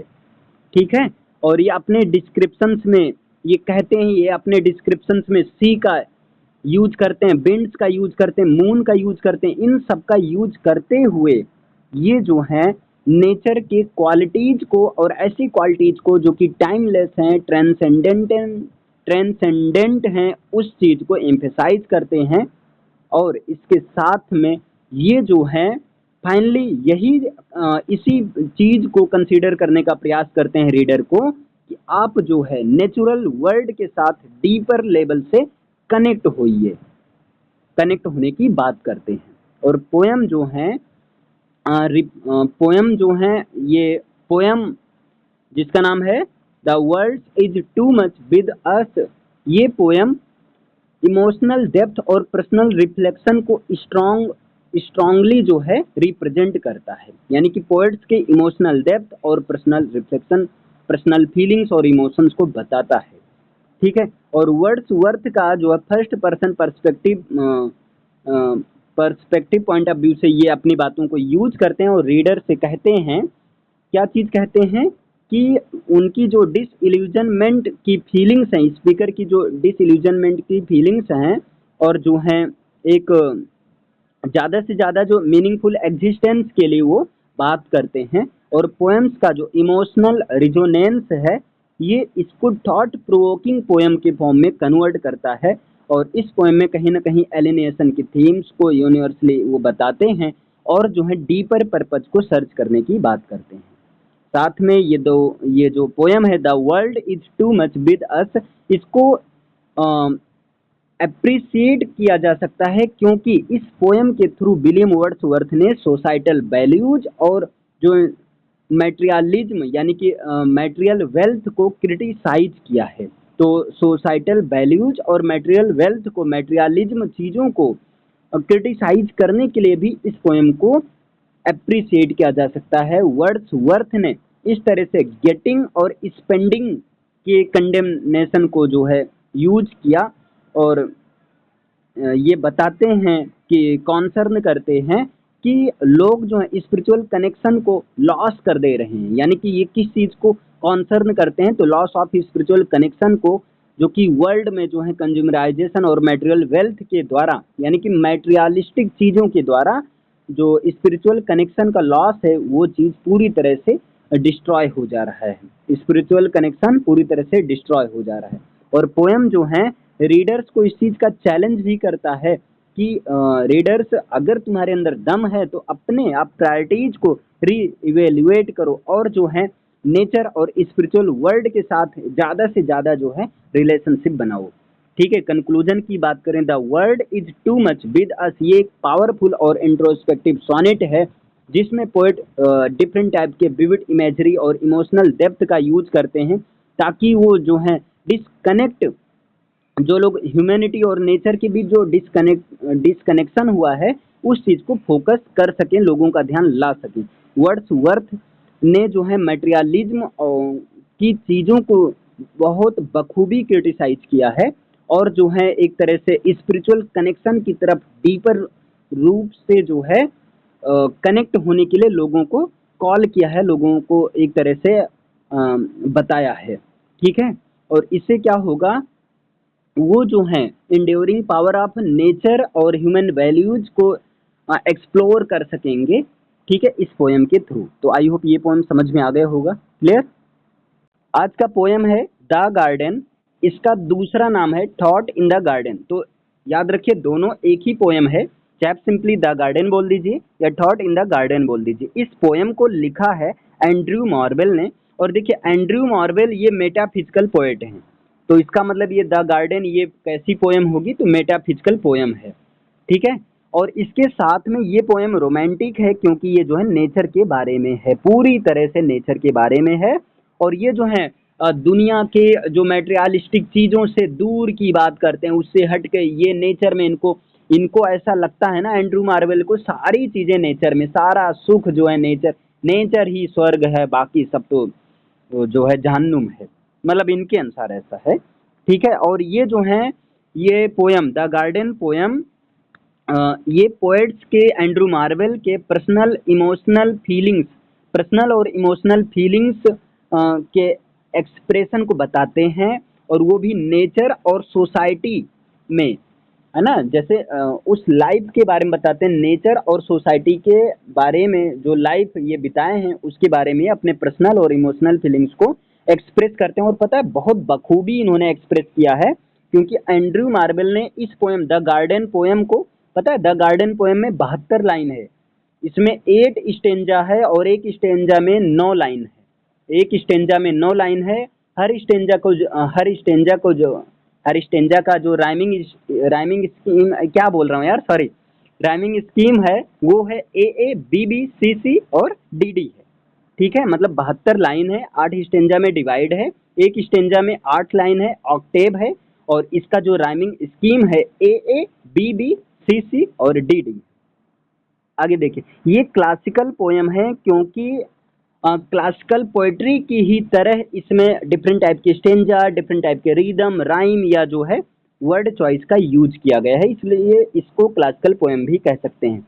इस पोएम के थ्रू, द गार्डन पोएम के थ्रू पोएट जो है इस बात पर क्लेम करता है कि नेचर ही एक ऐसा प्लेस है, नेचर के अलावा और कोई प्लेस नहीं है जहाँ पर कंप्लीट लग्जरी मिल सके, यानी कि अगर आपको सारी लग्जरी चाहिए तो वो एक ही जगह मिल सकता है, और वो है नेचर है। और यहाँ पर पोएट एंड्रयू मार्वेल जो अपनी पोएम द गार्डन पोएम को सोसाइटी और सोशल लाइफ के साथ नेचर की कंपेयर करते हुए इसी के साथ अपनी पोएम को शुरू भी करते हैं।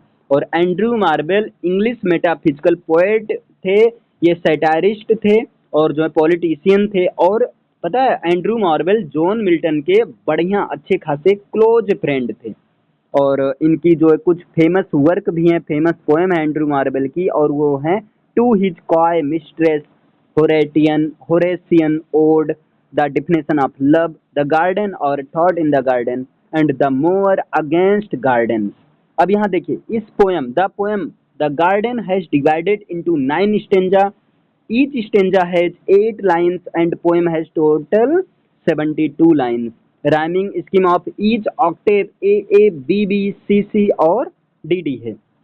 इस पोएम की सेटिंग जो है, इस पोएम की सेटिंग कहाँ रखी गई है, तो एक जंगल में, इन अ गार्डन, एक गार्डन में रखी गई इसकी सेटिंग।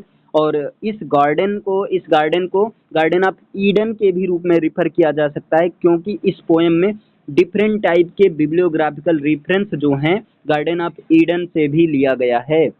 और इस पोएम का थीम क्या है, तो nature, beauty, poetic imagination, spirituality है।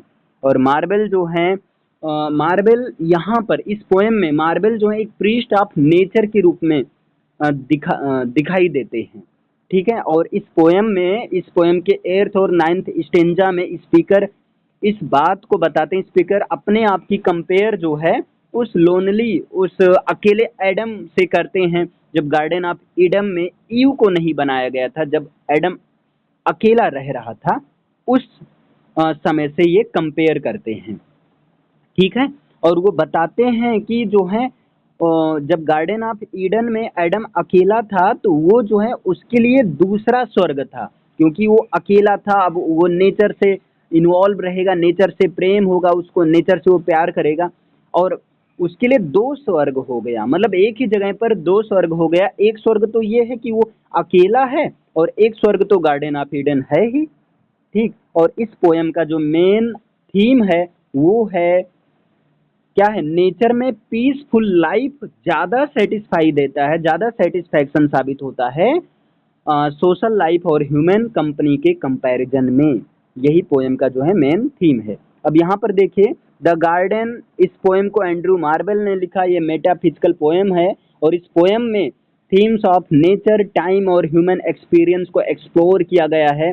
पोएम को इस तरीके से स्ट्रक्चर किया गया है कि जो है स्पीकर्स का जो गार्डन के प्रति मेडिटेशन है उस चीज को अच्छे से दिखाया गया है, जहाँ पर एक तरह से मेटाफोरिकली जो है कॉम्प्लेक्सिटीज ऑफ लाइफ और जो है पैसेज ऑफ टाइम को दिखाया गया है।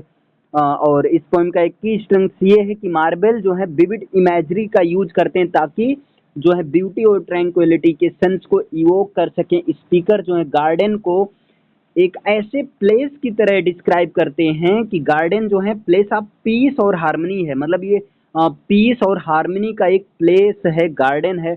और ये जो है ये गार्डन लस वेजिटेशन से भरा हुआ है, हरियाली से भरा हुआ है, कलरफुल फ्लावर से भरा हुआ है, मेलोडियस बर्ड सॉन्ग है, बर्ड डिफरेंट टाइप के अच्छे अच्छे सुनहरे मेलोडियस सॉन्ग गाते हैं। और ये इमेजरी जो है एक प्रकार से विविड प्रकार के सेंसरी एक्सपीरियंस को क्रिएट करते हैं रीडर के लिए, और वो ड्राइंग करते स्पीकर के कंटेम्पलेशन, मतलब नेचर का जो वंडर्स होता है वो स्पीकर के कंटेम्पलेशन में ड्रॉ हो जाता है। और आगे ये द गार्डन जो है इसको भी अप्रिसिएट कर सकते हैं, क्योंकि इस पोएम में ह्यूमैनिटी और नेचुरल वर्ल्ड के बीच जो रिलेशनशिप है उस चीज़ को एक्सप्लोर किया गया है। तो इसके लिए इस पोएम को अप्रिसिएट किया जा सकता है। और स्पीकर जो हैं इस तरीके से इस पोएम को रिफ्लेक्ट करता है कि चीज़ें जो कि गार्डन में साइक्लिकल नेचर ऑफ लाइफ हैं, ये चीज़ें किस तरह से सीजन के अनुसार चेंज होती हैं, इनएविटेबल डिके होती हैं। गार्डन जो है एक मतलब ये दोनों सिंबल है, एक तो फ्लीटिंग ब्यूटी ऑफ यूथ का भी सिंबल है, ठीक है, और दूसरा number enduring legacy of memory and art का भी सिंबल है।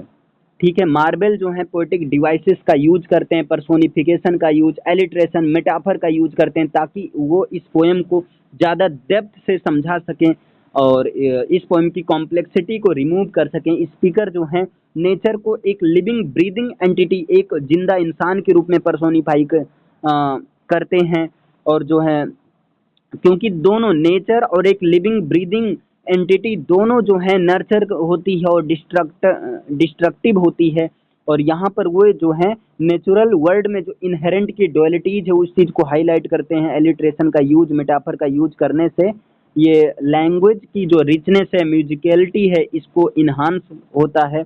और जो है एक चूंकि ये जो है लिरिकल पोएम में लिखी गई है तो लिरिकल और इवोकेटिव इफेक्ट भी क्रिएट होता है। कंक्लूजन में बात किया जाए, द गार्डन एंड्रू मार्वेल ने लिखा, ये थॉट प्रोवोकिंग और कंटेम्पलेटिव पोएम है जो कि रीडर्स को इनवाइट करती है कि वो आए और जो है लाइफ के ब्यूटी और ट्रांसिएंस को जो है रिफ्लेक्ट कर सकें अपने ऊपर। और इस मतलब डिफरेंट टाइप के विविड इमेजरी और थीमेटिक डेप्थ और पोएटिक क्राफ्ट्समैनशिप के चलते ये पोएम जो है एक जो है ह्यूमैनिटी और नेचर के बीच इंटरकनेक्टेडनेस को एक्सप्लोर करने में एबल होती है। और साथ में पोएम जो आर्ट और मेमोरी के इंड्योरिंग पावर को भी एक्सप्लोर करती है। देखिए यहाँ पर एक पोएम है the Oben bird. The Oben bird ये एक पोएम है, इसको लिखा है रॉबर्ट फ्रॉस्ट ने, और इस पोएम को पब्लिश किया गया था 1916 ईस्वी में। पहली बार इसको पब्लिश किया गया मैगजीन माउंटेन इंटरवल में। याद रखिएगा, ओबेन बर्ड को माउंटेन इंटरवल में पब्लिश किया गया और इस पोएम को सोनेट फॉर्म में लिखा गया है। और इस पोएम में सोनेट फॉर्म के थ्रू जो है ओवेन बर्ड के सॉन्ग को, ओवेन बर्ड के सिंगिंग को डिस्क्राइब किया गया है। ओवेन नाम के एक बर्ड है, उसके सॉन्ग को डिस्क्राइब किया गया है। और यहाँ पर स्पीकर जो है ओवेन वर्ड को पोर्ट्रेट करती है, पोर्ट्रे किया गया, स्पीकर ने ओवेन वर्ड को पोर्ट्रे किया है एक सिंगर के रूप में, है ना। और ये ओवेन वर्ड जो है नेचर के बारे में थॉट्स को एक्सप्रेस करती है, नेचर, टाइम और लॉस के बारे में थॉट्स और ओपिनियंस को एक्सप्रेस करती है, जैसा कि पोएट करता है। ठीक है, इसी यद्यपि ओवेन वर्ड ये सुंदर नहीं है, लेकिन चूंकि ये नेचर, टाइम और लॉस के थॉट्स को एक्सप्रेस कर रही है, तो इसलिए इसके सॉन्ग को इम्पोर्टेंस दिया गया है, एक तरह से यहाँ मेटाफरिकली यूज किया गया है। इस पोयम में बर्ड को पर्सोनिफाइड किया गया है, और इसके सॉन्ग को, जो बर्ड का सॉन्ग है, इसके सॉन्ग को ह्यूमन के केस में एक मीनिंग दिया गया है, ह्यूमन रिजोनेंस दिया गया है। और पोयम का जो टोन है रिफ्लेक्टिव और सोलेम टोन है। बर्ड्स यहाँ पर जो हैं फ्री होने के लिए, फ्रीडम या डिजायर को रिप्रेजेंट करता है, जबकि जो केज है, यानी कि बर्ड जिस केज में रहती है, वो कन्फाइनमेंट या ऑपरेशन को सिम्बलाइज करता है। और बर्ड्स का जो की थीम है ये है कि इस बर्ड्स के थ्रू जो है सरवाइव करने के लिए स्ट्रगल को दिखाना है। और इस स्टोरी में हम लोग ये देख सकते हैं कि जब इंसान के ऊपर एक डिजास्ट्रस स्ट्राइक करता है तो किस तरह से इंसान जो है रिएक्ट करता है। ठीक है, और उसमें कोई टूट जाता है और कोई जो है आगे सरवाइव कर जाता है। ठीक है, जो स्ट्रगल करता है वो सरवाइव करता है, जो स्ट्रगल नहीं कर पाता है वो सरवाइव नहीं कर पाता है। यहाँ पर द ओवेन बर्ड एक ऐसी पोएम है, रॉबर्ट फ्रॉस्ट ने लिखा, ये जो है थीम्स ऑफ नेचर, टाइम और ह्यूमन एग्जिस्टेंस को एक्सप्लोर करता है। और पोएम जो है ओवेन बर्ड के सॉन्ग को रिफ्लेक्ट करता है। ओवेन बर्ड जो कि एक छोटी सी बर्ड होती है, जिसको इसके डिस्टिंक्टिव कॉल के लिए जाना जाता है। यहाँ बर्ड्स के बिहेवियर को जो एक मेटाफरिकली यूज किया गया है, वो भी पैसेज ऑफ टाइम और साइक्लिकल नेचर ऑफ लाइफ के केस में। ठीक है, और ये फ्रॉस्ट का पोएम जो है ह्यूमन एक्सपीरियंस और जो है वर्ल्ड में एक तरह से मीनिंग को सर्च करने की बात करता है। जितनी भी पोएम होती हैं जो कि कॉन्स्टेंटली चेंज होती रहती हैं, है ना। और इसके साथ में पोएम का जो एक की स्ट्रेंथ है वो है विविड इमेजरी और डिस्क्रिप्टिव लैंग्वेज का यूज करना। और ये जो नेचुरल वर्ल्ड में एक रिच पिक्चर का यूज करता है, ताकि वो जो है फॉरेस्ट के साउंड्स को और उस फॉरेस्ट की सीन को जो इवोक कर सके, इस जहाँ पर ओवेन बर्ड गाना गा रही है। और ये इमेजरी जो है, ये इमेजरी नेचर और ह्यूमन एक्सपीरियंस के बीच कनेक्शन को एम्फेसाइज करता है। ठीक है, और ब्यूटी और कॉम्प्लेक्सिटी को हाईलाइट करता है। मतलब ऐसे समझो, इस पोयम में नेचुरल वर्ल्ड के ब्यूटी और कॉम्प्लेक्सिटी को हाईलाइट किया गया है और एम्फेसाइज किया गया है नेचर और ह्यूमन एक्सपीरियंस के बीच कनेक्शन को। इसके बाद में पोयम जो है एक इंट्रोस्पेक्शन और कंटेम्पलेशन का भी स्ट्रॉन्ग सेंस रखता है, जहां पर ओवेन बर्ड के सॉन्ग को यूज किया जाता है स्टार्टिंग पॉइंट में एक डीपर लेवल से क्वेश्चन के लिए, लाइफ और एग्जिस्टेंस के प्रति जो क्वेश्चन उठता है उसके लिए। और इस बर्ड के बार बार रिपीटेटिव कॉल, बार बार गाने के माध्यम से ये चीज शो किया जाता है। इट्स मतलब एक जो changing season, passage of time के साथ जो चेंजिंग सीजन को दिखाया जाता है। फ्रॉस्ट जो है यहाँ पर टाइम और इनेबिलिटी ऑफ चेंज के नेचर को साइक्लिकल रूप से एक्सप्लोर करता है और रीडर को इनवाइट करता है कि वो जो है अपने प्लेस पर जाए एक लार्जर पैटर्न में से। और ओवेन वर्ड को अप्रिशिएट किया जा सकता है, क्योंकि ओवेन वर्ड में मीनिंग के लिए और उसको समझने के लिए ह्यूमन डिजायर को एक्सप्लोर किया गया है बर्ड के सॉन्ग के थ्रू। और फ्रॉस्ट जो है ओवेन बर्ड के सॉन्ग को एक क्वेश्चनिंग क्राई के रूप में पोर्ट्रे करते हैं और सजेस्ट करते हैं यूनिवर्सल लॉन्गिंग के लिए, आंसर के लिए, जो यूनिवर्सल लॉन्गिंग के लिए सजेस्ट करते हैं। और इसके साथ में वो जो है कुछ ब्रॉडर एग्जिस्टेंशियल कॉन्सर्न्स को के साथ रिजोनेट करते हैं अपने थीम को, जहाँ पर फ्रॉस्ट जो है ह्यूमन एक्सपीरियंस ऑफ नेविगेटिंग को ग्रैपल के साथ ग्रैपल करते हैं इस एवर चेंजिंग वर्ल्ड में। क्लियर है। कंक्लूजन की बात किया जाए तो ओवेन वर्ल्ड एक रिफ्लेक्टिव और कंटेम्पलेटिव पोएम है, जो कि विविड इमेजरी मेटाफर का यूज करते हुए नेचर, टाइम और ह्यूमन एग्जिस्टेंस की थीम को एक्सप्लोर करता है। फ्रॉस्ट जो स्किलफुली लैंग्वेज का यूज करते हैं ताकि वो इस पोएम के थ्रू जो है साइक्लिकल नेचर ऑफ लाइफ और ह्यूमन क्वेस्ट फॉर मीनिंग को अच्छे तरीके से इवोक कर सकें, अपनी बात को एक्सप्रेस कर सकें। देखिए यहाँ पर एक पोयम है पाइड ब्यूटी। पाइड ब्यूटी एक पोयम है, इसको जिरार्ड मैनली हॉपकिंस ने लिखा है और पाइड ब्यूटी को कर्टेल सोनेट में लिखा गया है। कर्टेल सोनेट वो पोयम होता है जो कि 10.5 लाइन की पोयम होती है और कर्टेल सोनेट ये टर्म जो है जीएम हॉपकिंस ने ही क्वाइंड किया था। ठीक है, और इस पोयम को लिखा गया था 1877 ईस्वी में और पब्लिश हुआ 1918 ईस्वी में। एक चीज़ और है, pied beauty sorry GM Hopkins की जितनी भी पोएम है सारी की सारी पोएम्स जो हैं पोस्टमसली 1918 में ही पब्लिश हुई। तो एक चीज़ याद रखना, ठीक है। और जिरार्ड मैनली हॉपकिंस एक ऐसे पोएट हैं विक्टोरियन पोएट में से जो कि भगवान में एक होप की बात करते हैं, भगवान में एक उम्मीद की बात करते हैं, आशा की बात करते हैं। बाकी जितने भी मोस्ट ऑफ विक्टोरियन पोएट जो होते हैं वो फ्रस्ट्रेशन की थीम से एनेक्जाइटी, डीके और जो है लॉस ऑफ ह्यूमन वैल्यूज और फेथ की बात करते हैं, है ना। ये जेम हॉपकिंस कहते हैं कि वर्ल्ड जो है इस गॉड के ग्रैंड्योर के साथ बना हुआ है। जेम हॉपकिंस को father of modern English poetry माना जाता है, यद्यपि इनकी पोएट्री जो है इनके लाइफ टाइम में बहुत ज़्यादा अप्रिसिएट लोगों के द्वारा नहीं की गई, लेकिन ये विक्टोरियन पोएट के एक मास्टर्स में से एक इनको कंसीडर किया जाता है। बल्कि इनकी पोएम्स पोस्टमसली एक बुक पोम्स में पब्लिश हुई 1918 में और पोस्टमसली इनके पोएम को बहुत ज़्यादा पढ़ा गया और लोगों के द्वारा एक तरह से प्रेज किया गया। डिफरेंट पोएम्स हैं जेम हॉपकिंस के, कौन कौन से हैं? God's grandeurs, heaven haven, the windhover, spring and fall, to a young child और moonless darkness stands between.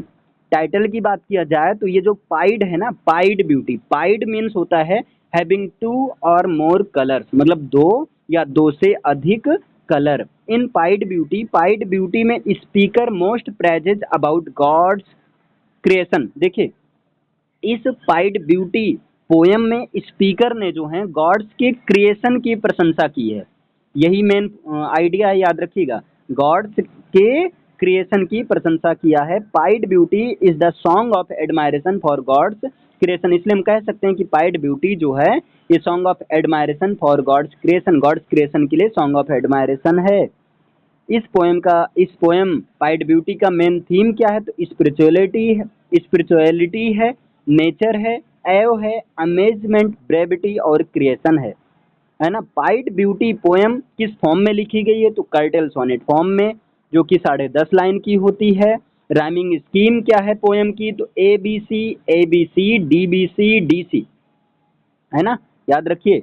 Pied beauty poem का राइमिंग स्कीम क्या है? ABC ABC DBC DC। इसके बाद में इस पोएम पाइड ब्यूटी पोएम के थ्रू पोएट जो हैं वर्ल्ड के डिफरेंट टाइप के वैरायटी यानी कि अलग अलग और ब्यूटीफुल चीज़ों को जो है एक्सप्लोर किया, प्रशंसा किया है और ये बताया है कि इन सबको भगवान ने बनाया है। तो ये हम लोग का एक ड्यूटी बनता है कि हम इनकी प्रशंसा करें, भगवान की प्रशंसा करें, भगवान की बनाई गई चीज़ों की प्रशंसा करें। और इस तरह से भगवान की बनाई गई चीज़ों की प्रशंसा करने के साथ जेम हॉपकिंस भगवान की, सर्वशक्तिमान भगवान की भी प्रशंसा करते हैं। ये जो है भगवान को एक इनफाइनाइट पावर के रूप में ग्लोरीफाइज करते हैं और ये बताते हैं कि ये ऐसी इनफाइनाइट पावर है जिसने संसार की सारी चीज़ों को क्रिएट किया है। और ये एक कोटेशन भी देते हैं, the world is God's creation and we are belong to the lord. ये जो वर्ल्ड से ये गॉड्स का क्रिएशन है और हम लोग भगवान से ही संबंधित है, हम लोगों को भगवान ने ही बनाया है। And everything around us is made up of his love, और सारी चीज़ें जो हम लोग के चारों ओर हैं ये सब उन्हीं भगवान के प्यार और स्नेह से बनी हुई हैं। So we should open heart to God, इसलिए हमें भगवान का वेलकम करने के लिए अपने हार्ट को ओपन रखना चाहिए और जो है उनके ऊपर पूरी तरह से ट्रस्ट करना चाहिए। Pied beauty by Gerard Manley Hopkins एक सोनेट है। ये ब्यूटी और डाइवर्सिटी ऑफ नेचुरल वर्ल्ड के ब्यूटी और डाइवर्सिटी को सेलिब्रेट करता है और पोएम को इसको इनोवेटिव यूज ऑफ लैंग्वेज और पाइड के सेंस में यूज किया जाता है, जहाँ पर पाइड का मतलब होता है डिफरेंट टाइप के कलर्स या मार्किंग्स। हॉपकिंस जो हैं इस पोएम को एक रिचनेस और कॉम्प्लेक्सिटी ऑफ नेचर के केस में यूज करते हैं, जहाँ पर ये ब्यूटी, ये इस बात पर इम्फेसाइज करते हैं, इस आइडिया को इम्फेसाइज करते हैं कि ब्यूटी को आप डाइवर्सिटी और कंट्रास्ट में पाया जा सकता है। मतलब कितनी से कितनी चीज़ें डिफरेंट हो, अलग अलग हो, आप अगर ब्यूटी खोजना चाहते हैं तो आप ब्यूटी पा सकते हैं। और कितनी भी चीज़ें जो कि बहुत जैसे अलग अलग तरह की हों, एक समान हो, सब में आप ब्यूटी को फाइंड आउट कर सकते हैं। और इस पोएम का एक ये स्ट्रेंथ है कि विविड इमेजरी और सेंसरी लैंग्वेज का यूज किया गया है, ताकि ये जो है सेंस ऑफ वंडर और अयो को इवोक कर सकें। पोएम जो है डाइवर्स कलर्स का सेलिब्रेट करता है। यहाँ पर ये कई सारे एग्जाम्पल यूज करता है, जैसे एक स्पॉटेड काऊ का एग्जाम्पल लेता है और एक डैपल्ड स्काई का एग्जाम्पल लेता है। ये कहता है जो गायें, जो धब्बेदार गायें होती हैं, वहाँ पर भी आप कई कलर देख सकते हो, और डैपल्ड स्काई, और आप स्काई में बढ़िया कलर देख सकते हो। सुबह के समय उसका अलग कलर, दोपहर में अलग है, रात में अलग है, शाम को अलग है ना। अलग अलग तरह के डिफरेंट टाइप के कलर्स बढ़िया ब्यूटीफुली तरीके से आप देख सकते हैं। और हॉपकिन जो हैं इन सारी चीज़ों को मतलब इस तरीके से डिस्क्राइब करते हैं किस फॉर्म में, एज थिंग्स काउंटर के फॉर्म में। इस तरह से जैसे हम एक एक चीज़ गिनते हैं ना, वैसे हम यहाँ भी काउंट कर सकते हैं, हाँ ये इतने इतने कलर हैं। ये चीज़ें जो हैं ब्यूटी जो है अनकन्वेंशनल और यूनिक है, इस चीज़ को हाईलाइट किया गया इस पोएम में। और इसके साथ में पाइड ब्यूटी को जो है इसके ह्यूमैनिटी और नेचुरल वर्ल्ड के बीच जो रिलेशनशिप होता है, इसको एक्सप्लोर करने के लिए अप्रिसिएट कर सकते हैं। हॉपकिन ये सजेस्ट करते हैं कि हमें नेचर की डिफरेंट टाइप की डाइवर्सिटी वाली चीज़ों को और कॉम्प्लेक्सिटी वाली चीज़ों को ऑब्जर्व करना चाहिए और देखना चाहिए। हम उसमें जो है एक ब्यूटी के लिए एक डीपर एप्रिसिएशन कर सकते हैं, ब्यूटी देख सकते हैं जो कि हमारे चारों ओर फैली है। हमें कहीं जाने की आवश्यकता नहीं है, अगर हम देखेंगे तो मतलब हर जगह ब्यूटी मिल जाएगी। ठीक है, इसके साथ में जो है ये पोएम जो है रीडर को इस बात के लिए इनकरेज करता है कि आप वर्ल्ड को एक फ्रेश आंखें खोल कर देखो भैया। यहाँ पर जो है चीज़ें ऐसे इनहेरिट आई हैं, मतलब वो ऑलरेडी हैं, जहाँ से आप जो है उसको देखकर ऑब्जर्व करके आप हैप्पी मोमेंट में आ सकते हैं, हैप्पी फील कर सकते हैं। और पाइड ब्यूटी जो है ये अपने लैंग्वेज के इनोवेटिव यूज के लिए जाना जाता है। और हॉपकिंस जो है डिस्टिंक्टिव रिदम का यूज करते हैं, राइम स्कीम का यूज करते हैं इस पोएम में। ठीक है, और डिफरेंट टाइप के figure of speech, alliteration, assonance या जो इंटरनल राइम का यूज करते हैं, ताकि वो म्यूजिकल और लिरिकल इफेक्ट ला सकें। पोएम का जो स्ट्रक्चर है वो थीम्स ऑफ डाइवर्सिटी और कंट्रास्ट को शो करता है, और हर लाइन जो है एक डिफरेंट साउंड और डिफरेंट इमेज के साथ मिक्स है।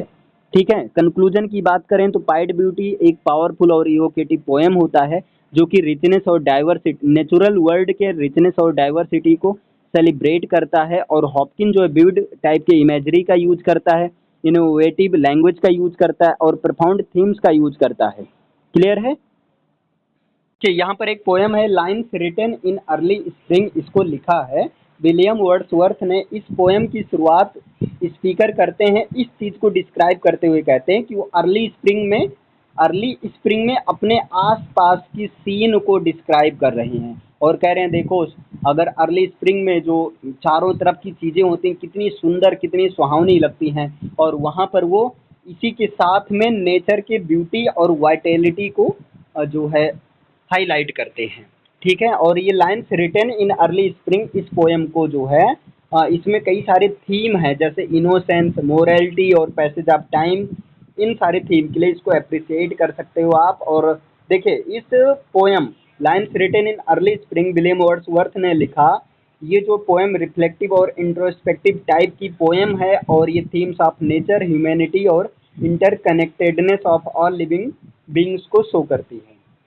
इसके साथ में पोयम इस बात से शुरू होती है जहाँ पर स्पीकर अर्ली स्प्रिंग में अपने आसपास के सुनहरे दृश्य को डिस्क्राइब कर रहे हैं, और वो जो है इसी के साथ नेचर के ब्यूटी और वाइटेलिटी को हाईलाइट कर रहे हैं, और इसके लिए वो विविड टाइप के इमेजरी का यूज कर रहे हैं, नेचुरल वर्ल्ड के साउंड्स और साइड्स को डिपिक्ट करने का प्रयास कर रहे हैं, और इसके साथ में वंडर और एवोकेशंस को क्रिएट कर रहे हैं। है ना। पोएम का जो स्ट्रेंथ है वो ये है कि वर्ड्सवर्थ की इतनी एबिलिटी है कि ये जो है इमोशनल और स्पिरिचुअल कनेक्शन जो कि नेचर के साथ होता है उसको डीप लेवल से कन्वे करने का प्रयास कर रहे हैं इस पोएम में, है ना। वैसे ये विलियम वर्ड्सवर्थ ये बहुत महान पोएम है, ठीक है। तो महान पोएम है, इनके पोएम का महान एक वर्क भी है। देखिए यहाँ पर अब आगे क्या है, कहाँ गया भाई।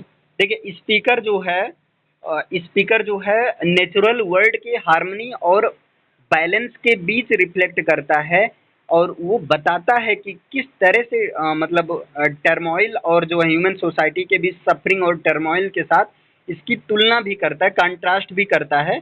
और जो है फ्लावर्स के ऑब्जर्वेशन के साथ में जो बर्ड्स हैं, जो ट्रीज हैं, इन सबको वर्ड्सवर्थ एम्फेसाइज करते हैं और उसके साथ में वो इस बात पर भी जोर देते हैं कि देखिए लाइफ, नेचर ऑफ लाइफ और जो सारी लिविंग थिंग्स के बीच जो इंटरकनेक्टेडनेस है इनके बीच एक साइक्लिक नेचर को बताते हैं। और पोएम जो है इंट्रोस्पेक्शन और कंटेम्पलेशन को शो करते हैं नेचुरल वर्ल्ड में। और वर्ड्सवर्थ जो हैं ब्यूटी और जो है सेरेनिटी ऑफ नेचर के लिए एक अप्रिसिएशन को एक्सप्रेस करते हैं, मतलब उसकी प्रशंसा करते हैं। और ये बताते हैं कि नेचुरल वर्ल्ड में इस चीज़ का इमर्ज होने की सजेस्ट की बात करते हैं कि कोई भी व्यक्ति नेचुरल वर्ल्ड में सोलेस और पीस को पा सकता है अगर वो चाहे तो। और पोयम जो है स्पिरिचुअल रिन्यूअल और स्पिरिचुअल कनेक्शन के सेंस को रखता है, जहाँ पर वो स्पिरिचुअल कनेक्शन को बाकी सारी चीज़ों की कंपैरिजन में ज़्यादा अच्छा माना जाता है,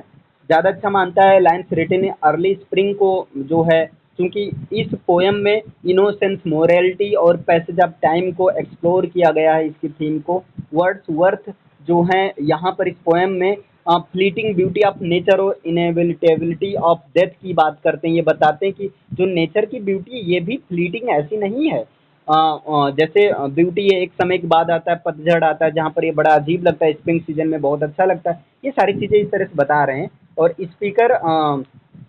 स्पीकर यहाँ पर हमें अपने चारों ओर की फैली हुई ब्यूटी को अप्रिशिएट करने के लिए जोर देते हैं। कंक्लूजन की बात करें तो lines written in early spring एक प्रफाउंड और जो है कंटेम्पलेटिव पोएम है जो कि ब्यूटी, नेचर की ब्यूटी और वाइटैलिटी को सेलिब्रेट करता है, जबकि ह्यूमन कंडीशंस को रिफ्लेक्ट करता है किसके सेंस में, वही नेचुरल ब्यूटी के सेंस में। वर्ड्सवर्थ यहाँ लिरिकल लैंग्वेज का यूज करते हैं, विविड इमेजरी का यूज करते हैं, डीप इमोशनल रिजोनेंस का यूज करते हैं ताकि अपने पोएम को अच्छे से ये जो है रीडर्स तक पहुंचा सके, एक बढ़िया इम्पैक्ट डाल सके। क्लियर। अब देखिए यहाँ पर एक पोएम है बिनसे पॉपुलर्स। बिनसे पॉपुलर्स ये एक पोएम है, इसको लिखा है जी.एम. हॉपकिंस ने, जिराल्ड मैनली हॉपकिंस ने। इस पोएम में क्या होता है, एक पॉपुलर ट्रीज के एक ग्रुप को डिस्क्राइब किया जाता है, ठीक है। और ये बताया जाता है ये जो पॉपुलर ट्रीज का ग्रुप होता है ना, ये जो है अपने आप एक खड़े रहने की इसमें शक्ति होती है और कंटिन्यू ग्रो करता है, थ्राइव करता है। इनके आसपास सराउंडिंग्स डिफरेंट प्लांट्स होने के बावजूद भी ये जो है कंटिन्यू ग्रो और थ्राइव करता रहता है। ये जो है पॉपुलर ट्रीज को जो है एक गैस गोल्ड वर्मिलियन या जो है रेयर डियर ब्रिटेन्स के रूप में मतलब डिस्क्राइब करता है। हॉपकिन जो है इस बात को भी डिस्क्राइब करता है किस तरह से पॉपुलर ट्रीज जो हैं वो गेल्स के थ्रू शेक हुए हैं और स्ट्रोक के थ्रू बेंट होते हैं। इन सारे डिफरेंट चैलेंजेस होने के बावजूद भी, जैसे कि शेक बाई गेल हैं और बेंट टू द स्ट्रोक्स हैं, इन सारे चैलेंजेस के बावजूद भी पॉपुलर ट्रीज कंटिन्यू ग्रो और फ्लोरिश होते रहते हैं। और जो है ये जो हैं ताकि ये जो हैं अडेप्ट और एंड्योर कर सकें अपनी एबिलिटी को, ठीक है। देखिए बिनसे पॉपुलर एक पोएम है, जिराल्ड मैनली हॉपकिंस ने लिखा। इस पोएम में नेचर के ब्यूटी और रेजिलेंस को सेलिब्रेट किया गया है और इसमें थीम ऑफ चेंज और ट्रांसफॉर्मेशन को एक्सप्लोर किया गया है। और पोएम जो है पॉपुलर ट्रीज के ग्रुप को डिस्क्राइब करता है जो कि अपने आप में ग्रो और थ्राइव कर सकता है डिफरेंट टाइप के सराउंडिंग्स सरकमस्टांसेस के बावजूद भी। हॉपकिंस विविड इमेजरी और रिच लैंग्वेज का यूज करता है ताकि ये जो है इस ट्रीज के बारे में वाइटल रूप से बता सके, अच्छे से बता सके। और ठीक है। और ये जो है मतलब बिन से पॉपुलर्स जो हैं, ये हॉपकिंस की जो है बिन से पॉपुलर्स में हॉपकिंस जो है लैंग्वेज का यूज करते हैं, इमेजरी का यूज करते हैं। अब वही क्यों करते हैं भाई, ताकि ये जो है रीडर्स पर एक इम्पैक्ट डाल सकें। पॉपुलर ट्रीज को एक गैस गोल्ड वर्मिलियन और रेयर डेयर ब्रिटेन्स के रूप में यहाँ ट्रीट किया जा रहा है, और डिफरेंट टाइप के विविड और इवोकेटिव डिस्क्रिप्शंस का यूज करते हैं, ताकि जो है पॉपुलर्स को एक पॉपुलर्स ट्रीज के प्रति एक सेंस को क्रिएट कर सकें। ठीक है, कुछ समथिंग प्रीसियस और एक्स्ट्रा ऑर्डिनरी चीज़ों को बता सकें, और उनकी ब्यूटी और रेजिलेंस को हाईलाइट कर सकें, है ना। पोएम जो है थीम ऑफ चेंज और ट्रांसफॉर्मेशन को भी एक्सप्लोर करता है। हॉपकिंस डिस्क्राइब करते हैं किस तरह से पॉपुलर ट्रीज जो हैं सेकन बाई गेल्स और बेंट टू स्ट्रोक के बावजूद भी, इन सारी चैलेंजेस के बावजूद वे कंटिन्यू ग्रो और फ्लोरिश होते रहते हैं। ठीक है, और यहाँ पर जो है थीम्स ऑफ रेजिलेंस और ट्रांसफॉर्मेशन की बात करते हुए ये इस पोएम को काफ़ी हद तक मतलब एक इम्पैक्ट रीडर्स पर डाल देते हैं। विन से पॉपुलर्स को ब्यूटीफुली क्राफ्टेड पोएम के रूप में माना गया है, जिसमें ये नेचर की ब्यूटी और रेजिलेंस को सेलिब्रेट करते हैं, विविड इमेजरी का रिच लैंग्वेज का यूज करते हुए इस पोएम के सेंस को एक स्ट्रॉन्ग बनाते हैं। ठीक है, और थीम्स ऑफ चेंज और ट्रांसफॉर्मेशन को एक्सप्लोर करते हैं। पोएम जो है एक पॉइग्नेंट रिमाइंडर के रूप में भी यूज होता है, जहाँ पर ये पावर ऑफ नेचर और इसके एबिलिटी को जो है टाइम के साथ बताता है। आज की पोएम है द मोअर अगेंस्ट गार्डन्स। ये पोएम का नाम है, पोएम का नाम क्या है, द मोअर अगेंस्ट गार्डन्स। इस पोएम को लिखा था एंड्रयू मार्वेल ने, और यहाँ पर एंड्रयू मार्वेल साहब यानी कि पोएट जी गार्डन्स के बैरन सीन को डिस्क्राइब करते हैं और फ्लावरी मिड्स को डिस्क्राइब करते हैं। याद रखना इसमें क्या होता है, मोअर अगेंस्ट गार्डन्स में पोएट किस चीज को डिस्क्राइब करते हैं, गार्डन्स के बैरन सीन को, और फ्लावरी मिड्स को डिस्क्राइब करते हैं, ताकि ये जो है ये जो है आर्टिफिशियलिटी ऑफ गार्डन और natural beauty of country side के बीच एक स्टार्क कंट्रास्ट को क्रिएट कर सकें। इसमें ऐसे समझो यार, मारो इसको गोली। देखो मोअर जो होता है एक प्रकार का इक्विपमेंट होता है, जो कि पेड़ों को काटने के लिए, जैसे छिनगिनाने के लिए काम आता है। समझ रहे होंगे आप अपनी लैंग्वेज में, गांव की लैंग्वेज में समझो। और ये वही कह रहे हैं कि गार्डन्स के अगेंस्ट है ये मोअर। ठीक है, और ऐसा अगर ये मोअर का ज़्यादा यूज किया जाएगा तो क्या होगा, ये पूरा गार्डन लेस हो जाएगा ये वर्ल्ड। आगे देखिए यहाँ पर, this imagery serves to highlight the theme of the poem, emphasizing the loss of natural simplicity and authenticity in favor of artificiality and excess। ये कह रहे हैं आर्टिफिशियलिटी और एक्सेस के फेवर में, यानी कि जो आर्टिफिशियल चीज़ें जो एक्सेस रूप से आ गई हैं, ये सारी चीज़ें क्या कर रही हैं, नेचुरल सिंप्लिसिटी और ऑथेंटिसिटी को लॉस कर रही हैं। और इस चीज़ पर इस पोएम में फोकस किया गया है। ठीक है, और एक तरह से इसकी थीम को भी फोकस करता है। ठीक, अब यहाँ देखिए द मोअर अगेंस्ट गार्डन्स एक ऐसी पोएम है, इसको लिखा एंड्रयू मार्वेल ने, और ये इस पोएम में जो है जो कल्टीवेटेड गार्डन्स हैं, है ना, कल्टीवेटेड गार्डन्स के आर्टिफिशियलिटी और एक्सेस को क्रिटिसाइज किया गया है। ठीक है, वो ये बताया गया है कि कल्टीवेटेड गार्डन्स को आर्टिफिशियल और एक्सेस रूप से आप क्यों काट पीट रहे हो, तो इस चीज़ के बारे में क्रिटिसाइज किया गया है पावरफुल तरीके से, और contrasting them with the natural beauty of the country side. और इनको जो है, ठीक है, इन कल्टीवेटेड गार्डन्स का कंट्रास्ट किया गया है नेचुरल ब्यूटी और natural beauty of country side से किया गया है।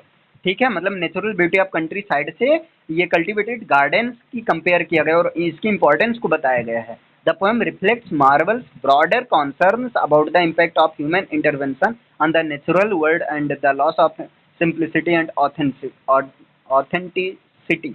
देखिए ये पोएम जो है मार्वल्स के एंड्रयू मार्वेल्स के ब्रॉडर कॉन्सर्न्स को रिफ्लेक्ट करता है, जहां पर ये बताया गया है कि नेचुरल वर्ल्ड पर जो ह्यूमन इंटरवेंशन का इम्पैक्ट पड़ता है, वो चीज़ें किस तरह से सिंप्लिसिटी और ऑथेंटिसिटी को लॉस किए जा रही हैं। और इस पोएम का एक की स्ट्रेंथ ये है कि मार्वेल जो हैं विविड और इवोकेटिव इमेजरी का यूज करते हैं, और ये जो हैं मार्वेल जी गार्डन्स को एक बैरन सीन, मतलब क्या मतलब, सुनो ध्यान से। ये जो मार्वेल, एंड्रू मार्वेल हैं, अपने पोयम मोअर अगेंस्ट गार्डन्स के थ्रू गार्डन्स के बैरन सीन को डिस्क्राइब करते हैं, ठीक। और ये बताते हैं कि गार्डन्स का ये जो बैरन सीन हुआ है ना, ये मोअर के वजह से हुआ है। और फ्लावरी मीड्स को बताते हैं, और ये कहते हैं जो फ्लावरी मीड्स था ये खत्म, फ्लावरी मीड्स डिस्ट्रॉय हुआ है, ये किसकी वजह से, मोअर के ही वजह से हुआ है। To create a stark contrast between the artificiality of the garden and the natural beauty of the countryside, ताकि ये जो है कंट्री साइड के नेचुरल ब्यूटी और गार्डन की जो आर्टिफिशियलिटी है इस चीज को कंट्रास्ट कर सके, ठीक है।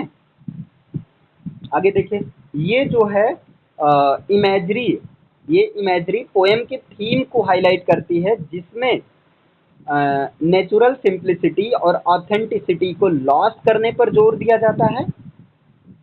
और ये लॉस इसलिए होता है क्योंकि आर्टिफिशियलिटी और एक्सेस के फेवर में लोग रहते हैं, और इसलिए सिंप्लिसिटी और ऑथेंटिसिटी जो कि नेचुरल रूप से इस चीज का लॉस हो जा रहा है।